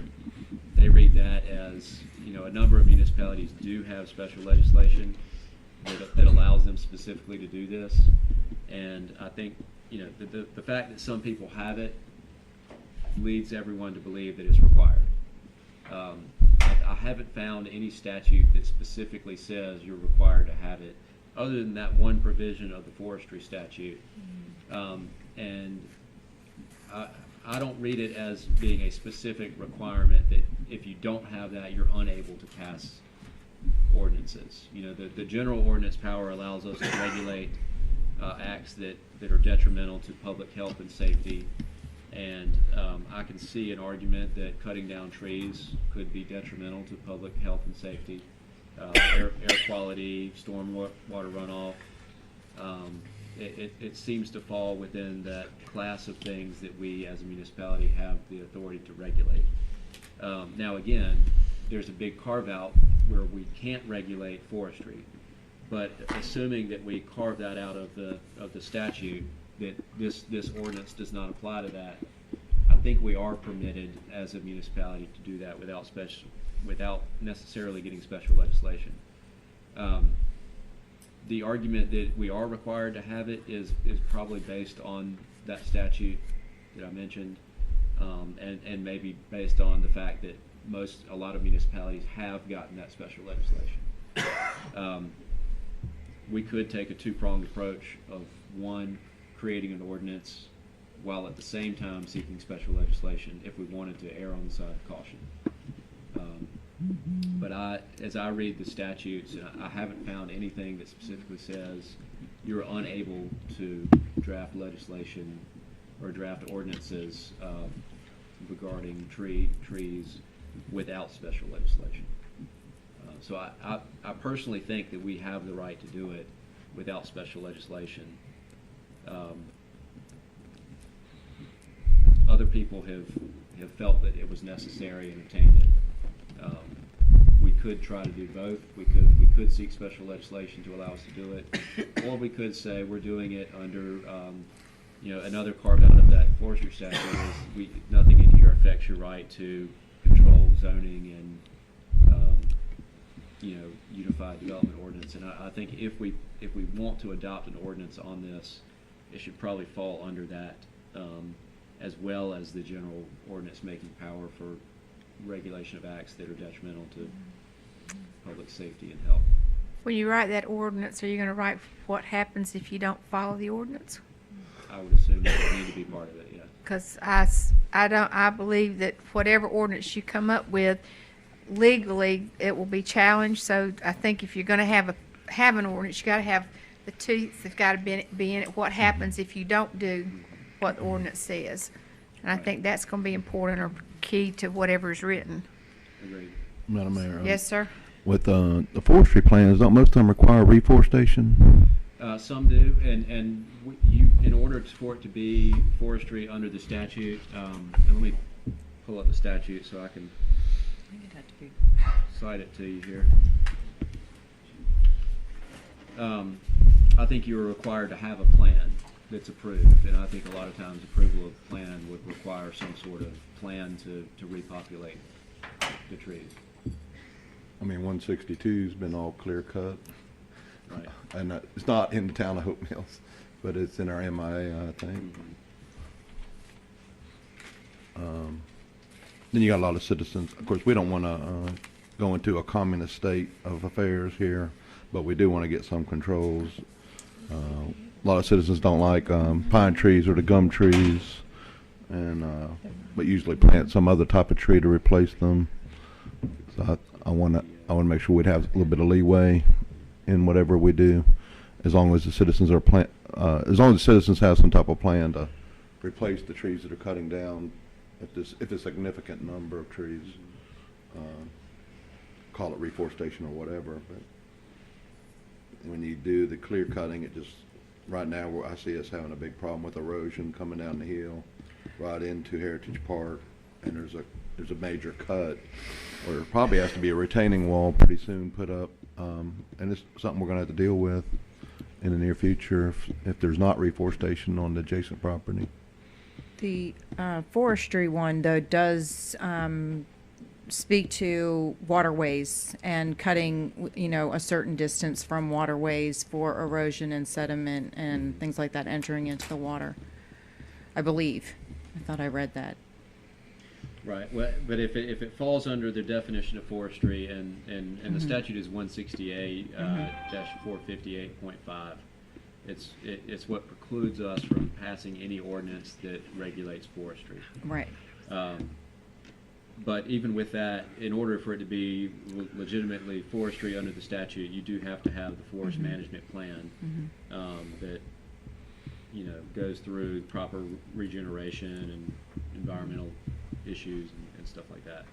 That wouldn't be something that we could regulate, but what we could do is require that someone proves that it is, subject to that it is forestry by showing that they have a forest management plan. I think that would be permissible because that's not us regulating forestry, that's us ensuring that what they're doing falls under forestry. And assuming they can show that it falls under forestry, we're unable to regulate it.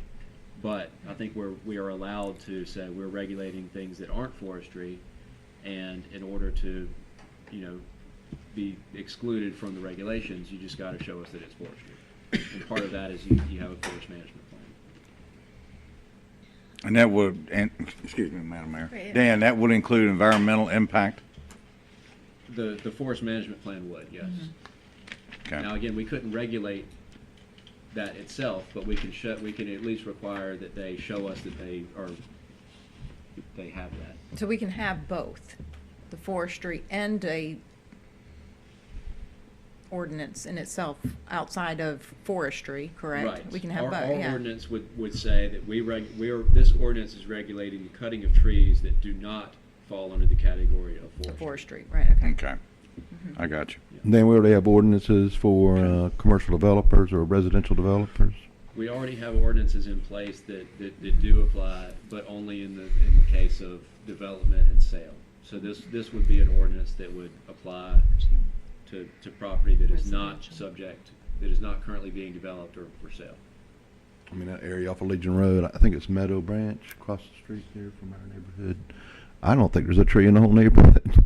I mean, they might have planted a few trees. It was all clear cut, and that was before our time, but they might have clear cut that whole thing, built the houses, then came into the town. I'm not sure. Maybe I think that one that was at Pittsburgh that we looked at, where they kind of geared it off of that one the North Carolina Forestry, but they talk about the canopy based on your square footage and the size of the lot and things like that. So when that would apply then if they were to build, that they would have to have a certain amount of, Per square footage or something? yeah. Yes. Mhm. And that would be part of your UDO. Right. Yeah. Would it be We're gonna appropriate? run out of oxygen. That's because would it be appropriate to also include the residents in this Public hearing? public hearing of some type? Because I believe that it would be better to have some input rather than have decisions Output. made without them having any way of saying. And I personally, the current question, I think they would probably appreciate some conversation maybe, and I think that would be important, would be to have some input too. Sure. We know the key ones that cut down trees, we just need to get those people on board with saving some trees, I think. I Good don't man. think anybody wants to say you can't go in your own property and cut 2 trees down in your backyard. That's not the purpose of it. It's more for when someone's taking a large sum of trees off of a. More than an X number. Right, leaving that canopy, that would have to be really spelled out for that canopy, I think. Because, I mean, I don't think it's right for someone to say, sorry, Commissioner Belflage, you can't cut that tree in your backyard. I mean, I don't think that that's the intent of any of us No, talking it's not about like this, that. yeah. Right, and that would certainly be reflected in the ordinance. That It's Right. not a total prohibition on ever cutting Yeah. a tree down. Right. It just is regulated. Right. Madam Mayor, Yes. speaking of community interest, I had well over 30 folks, almost close to 40, call me over the weekend about this one situation. And in the beginning, a lot of folks thought that the town was cutting them to develop Heritage Park. That was the perception. And the first phone calls I got was like the town's cutting them. And because a lot of people didn't know that there was an individual private property owner up there that was cutting them himself. They ride by, they look over, and they assume, well, that's what's happening. Town's been talking about developing Heritage Park. I guess they decided to go ahead and just start clear cutting. And you got all that credit too.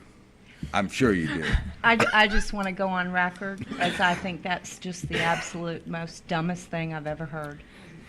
I would never authorize anything like that without, the And we wouldn't historic- either. The Historic Preservation Commission would, if we have to cut trees in Heritage Park for any reason, they'll be consulted first, and then you all will be notified. If there's a dead tree and we know it's going to fall, Yeah. obviously we have to take safety measures. But to this level, I just want to go on record, that's the dumbest thing I've ever heard. So, Well, especially when they're in the front yard of the landowner. I mean, that was obvious and it was it's a honestly it's town. an insult Yeah, to yeah. me. But Yeah, it It was. is.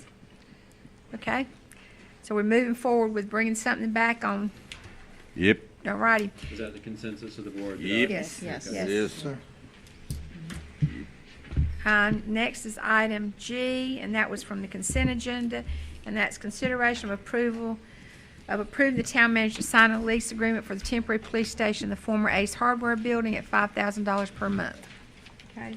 Okay, I Mr. guess. Holland? Yep, Mr. Holland's going to come up and address that. Yeah, go ahead. Chancellor, finish your grant application.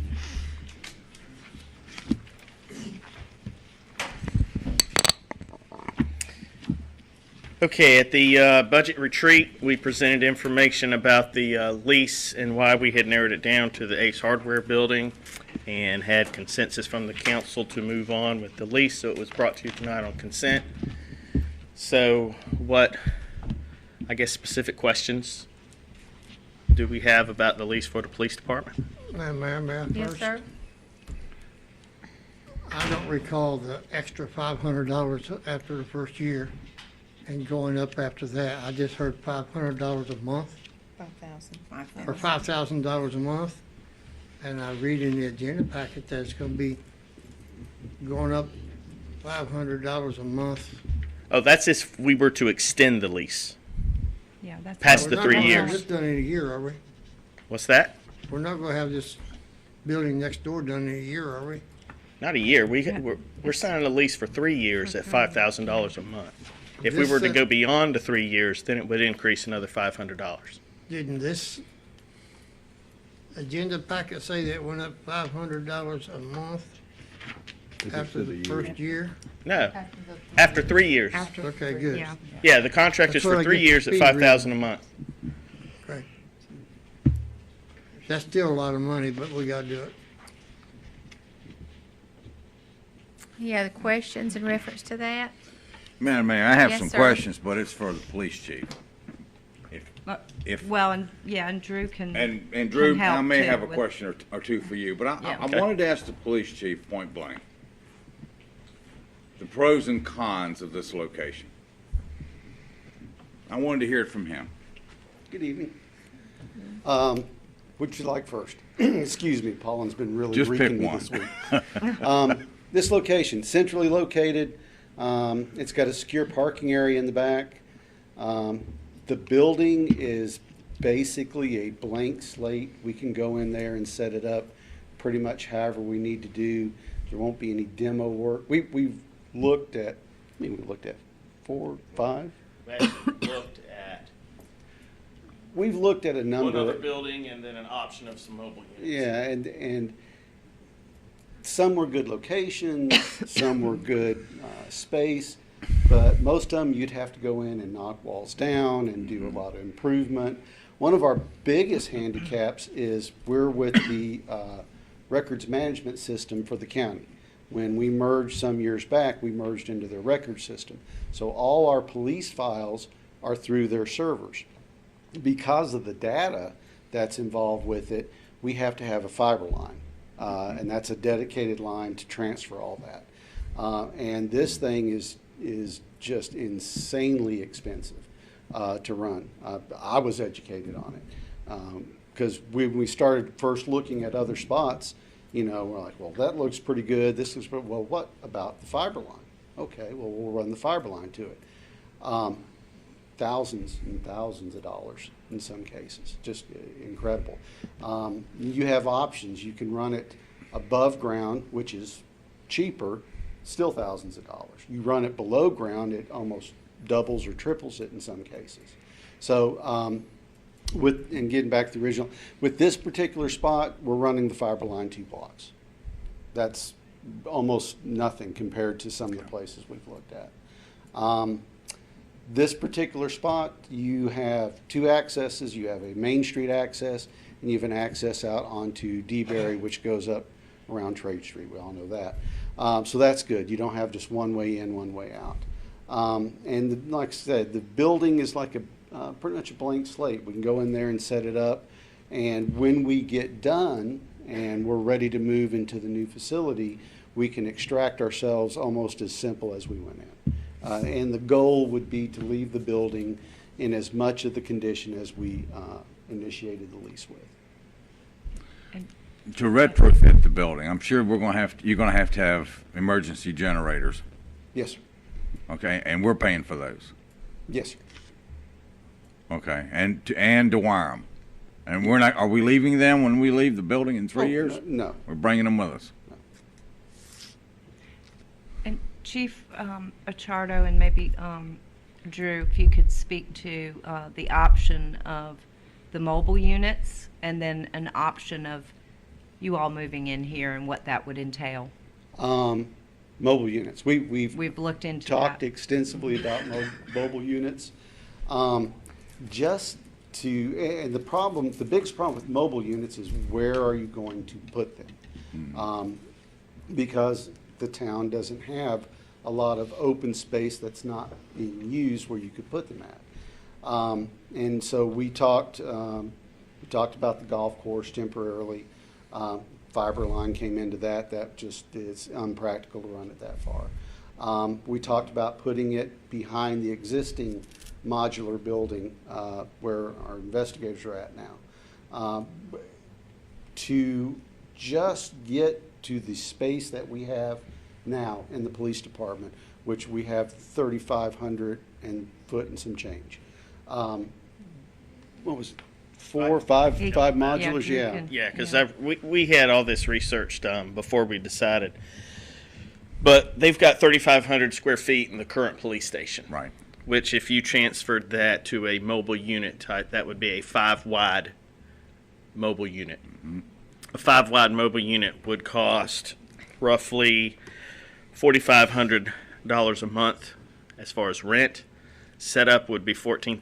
Takedown would be about $6,700. Plus, depending where you have this mobile unit, adding the fiber line for the sheriff's line would be a difference in cost anywhere from $9,200 to an amount that they were scared to tell me at some of the locations we looked at. So I never got the high side of that. The lowest would be about $9,200.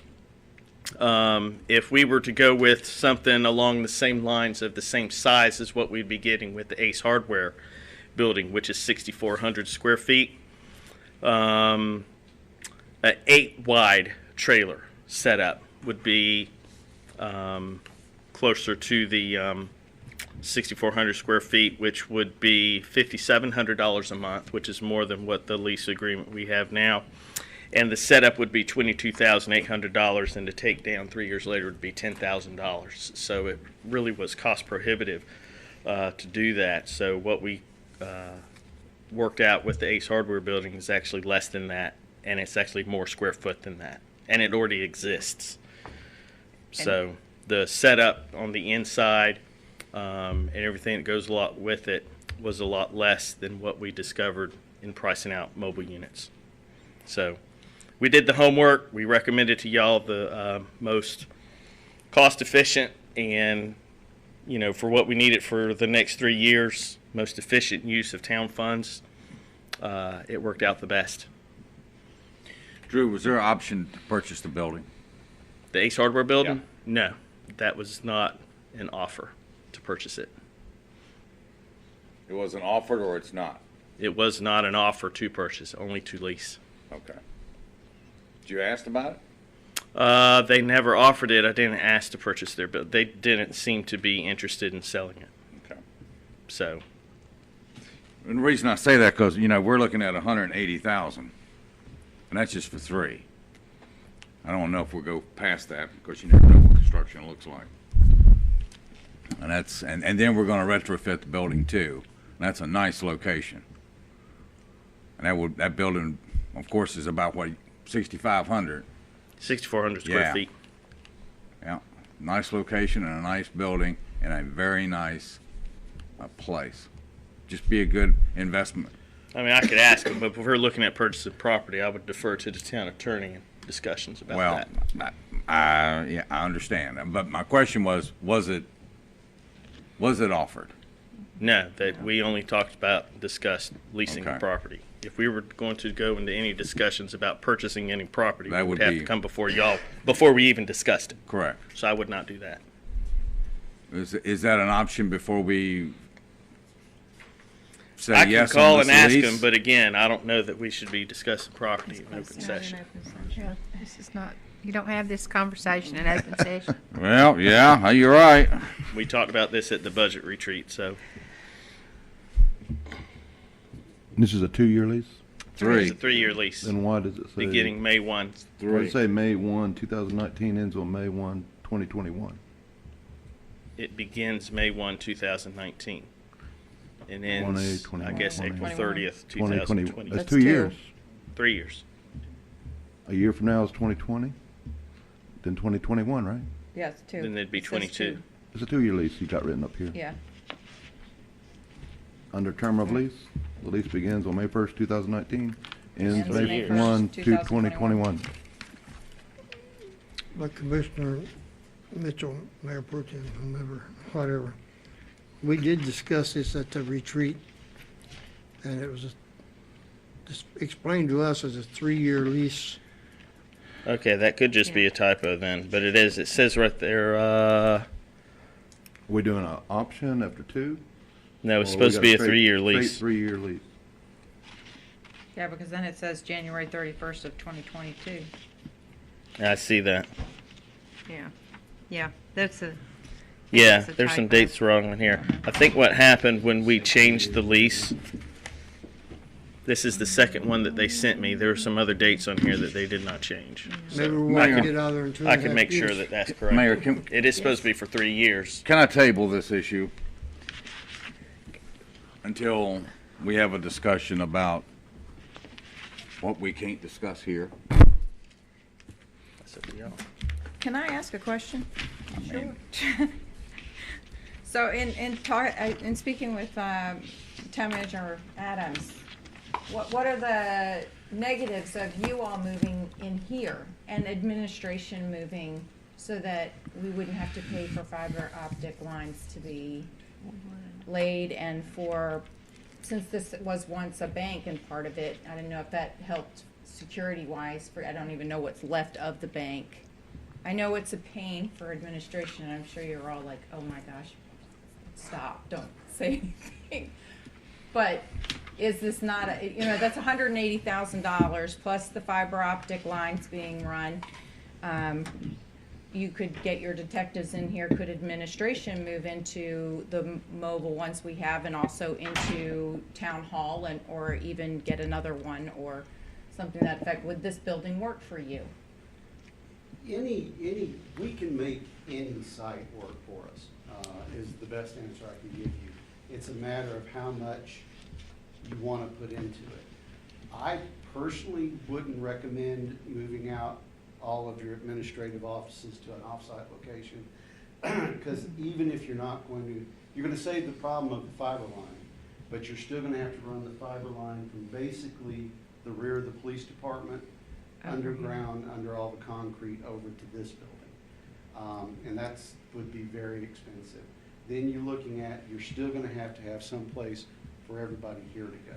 Means you're going to have to move out all their files, all the personnel files, any research material, Right. the planner's office, anything that's in here. Plus, you've got the server for the town in here, and the, Well, it goes back to the same yeah. thing. If we're looking at cost savings, you'd still have to put up mobile units for the town hall administration, which would be the same prices I just quoted you for the police station, which is actually more than what we're paying for the Ace Hardware. And as far as the fiber line connecting to this building, they'd have to go back to the original junction box on Gulfview, because you can't, in the construction, we're going to have to move the line anyways. They would have to dig it around to connect to this building, and that quote that I have is it's over $9,200 just to do that. So if the objective is to save money on the fiber line, we're going to have to move the fiber line no matter where we go anyways. Also, there was a financial institution here when this building was first built. There's nothing left of that now. There's a nice reception area up there, and that's a good thing, but it wouldn't do anything for security. Drew, the only thing I had was the construction period, is it projected to last 36 months or 30 months? The projection period is anywhere from a year and a half, 18 to 20 months.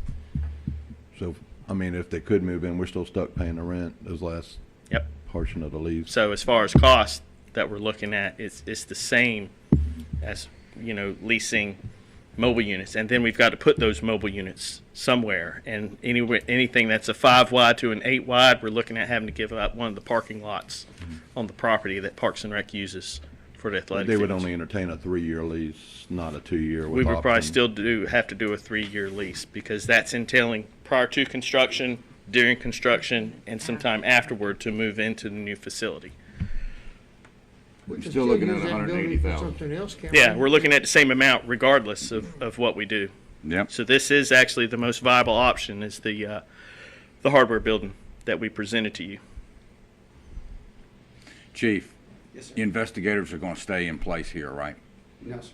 They're going to move too? Yes, sir. By necessity. Where they're at right now is going to be part of the construction. So what's going to happen to that building they're in? We haven't decided yet. Yeah, Anytime, if we were to get rid of the property, we'd have to bring it to y'all. We'd have to do an assessment on the condition of the building and if it could be used somewhere else. And I'll just jump in. That building was bought in 99, 2000. It was meant to be a stopgap Yeah. between the old building Yeah. and construction.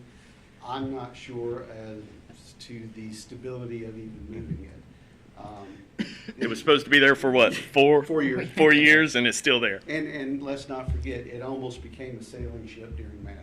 It was totally inundated back there. So I don't know how much value is left in it at this point anyway. Chief, that's why I asked the question. I thought you were taking everybody, but I wanted to make sure Yes, sir. that everybody's going. Everything we've been doing as far as preliminary with the building down there is to include all staff under one roof. Okay. So we just need to get those dates corrected? on the Yes, I will get that corrected. I'll talk to the owners tomorrow. And what are we doing? Just bring this back to the next board meeting for approval? Or? We could bring it back at the next meeting, or if y'all want to make it contingent on those changes, you know, whatever y'all would prefer. Are you asking for a closed session? I was gonna say, if the board feels the need to have that discussion, I would suggest we go ahead and do it tonight rather than wait 2 weeks to, Yeah. you know, let's go That way ahead we and- can go ahead and start moving with the plans. Okay, so. That is my motion. All right, to have a motion to go into closed session. You have the, Oh, right now?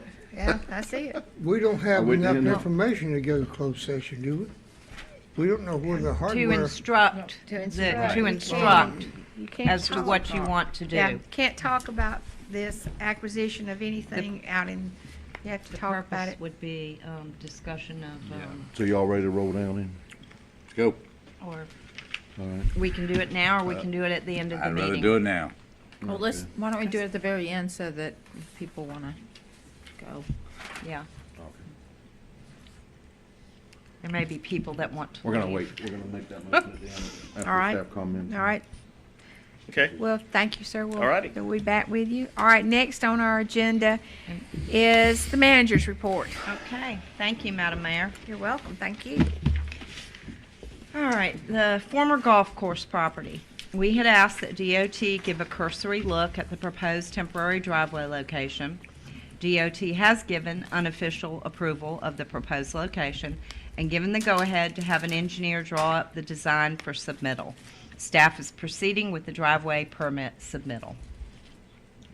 A follow-up meeting regarding the flooding in front of C. Wayne Collier Elementary School and Deaver Circle with representatives of Cumberland County Schools, NCDOT, and Cumberland County, along with staff, was scheduled on Tuesday, March the 12th. DOT discussed the project at the intersection of Camden and Rockfish, which is slated to begin in 2021. DOT indicated that they wish to wait until initial borings for the length of the project have been completed to determine the feasibility of proceeding with any type of temporary measure of control. Those borings will begin around May and June 2019. Town and county staff will be reviewing the borings with DOT. School staff has had no updates during the meeting. Town staff has approached NC State Stormwater graduate students with an opportunity to partner with the town and the school to help provide a green solution to the problem, and we are awaiting their response. We are planning another meeting once a report on the borings has been completed. The town received a promotional voucher in the amount of $500 from 4i Imprint, which is a company that we utilize for most of our promotional items. The money will be used to purchase additional promotional items for the upcoming Citizens Academy, as well as the tablecloth for the farmers market, which begins in May. I first contacted Mr. Jeff Adolphson, the State Restoration Specialist, with NCDNCR, State Historic Preservation Office, following the special joint meeting with the Historic Preservation Commission and the Board of Commissioners, which was held on February 13th, 2019.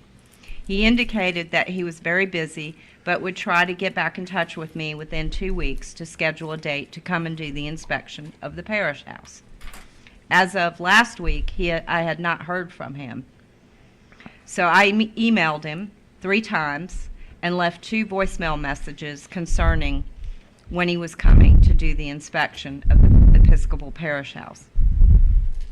Mr. Adolphson returned my call on Monday of last week and indicated that he had received all the information that we had sent him concerning the parish house, but not had any time to review the documents. He explained that he was trying to schedule a visit to Hope Mills when he was going to be in the area for other purposes and other inspections. He indicated that within the next 2 weeks, he would have a firm date for coming to do the inspection. I plan on following up with him this week unless I hear back from him. A reminder that the annual medicine drop-off event sponsored by the Cumberland County Sheriff's Department is scheduled for Saturday, March the 23rd from 9 a.m. until 2 p.m. at the Hope Mills Fire Department. A reminder that the spring session of Citizens Academy begins on Tuesday, April the 2nd, and runs for 8 weeks from 6 p.m. to 8 p.m. A reminder that our first food truck rodeo of the year is scheduled for Thursday, April the 4th, beginning at 5 p.m. The heating and air conditioning for Town Hall building is scheduled to be replaced the week of April 1st. The new telephone system is scheduled to be installed the week of April 15th. And a reminder that Spring Sports Opening Day and Gary Dove Day, along with the unveiling of the Gary Dove Memorial Building at Brower Park, is scheduled for Saturday, April the 6th, beginning at 9 a.m. Breakfast with the Easter Bunny is Saturday, April the 6th from 8:30 a.m. to 11 a.m. at Hope Mills Recreation Center. The cost is $6 per person and free for children 3 and under. April 1st is the last day to purchase tickets for the event. Tickets may be purchased at the Recreation Center. The Easter egg hunt will be held following the breakfast beginning at 11:15. The Easter sunrise service is scheduled for Sunday, April 21st at 7 a.m. at the Town Hall gazebo. It was not scheduled down at the lake due to the bulkhead, the anticipation of the bulkhead project being started at that point. Our first farmers market is scheduled to begin on May 4th, 2019. It will open from 9 a.m. to 1 p.m. and run the first Saturday of every month until October. We have posted information concerning the farmers market on our Facebook page. And I have an announcement from the Cumberland County Board of Commissioners. At their January 7th, 2019 meeting, the Board of Commissioners approved the appointment for Commissioner Edwards to serve a first term on the Mid-Carolina Aging Advisory Council in the elected official position. This term will be for 3 years and will expire on January 31st, 2022. Upon completion of this term, she will be eligible for an additional 3-year term. She has accepted that nomination, and we have written an official letter stating so. And then I have a flyer for the Easter Bunny that I'm going to, I think all of this is on our website, but I'm going to make copies, send out to you all, or Ms. Starling can do that. And then we have our rules for our farmers market along with the application, and we are in the process right now of contacting vendors. We had gotten initial feedback that there were probably over 30-some vendors that would be interested in coming to our farmers market. Oh, hee-haw. So, I like that. and that's it. I think that's my update. All right, and this time. Thank you. We'll skip down to staff comments. Any staff comments? Anyone? No? No, ma'am. All right. Okay, yes, ma'am. I'm sorry. Yes. Hey, now you all lets me miss bedtime, so that's cool. I'm not official staff here, but I wanted to let you all know that I have accepted a position with FAMBO, so I will no longer be with the Land Use Code section, and therefore you will see a new face here at your Board of Commissioners meeting. That it has been a pleasure to work with you all. It has been a pleasure to work with Chancellor. He skipped out on me, so he doesn't get to hear that. With Beth and everybody, it has been great to work with you all. Hope Mills is my town. It's where I live, even though you all wouldn't annex me.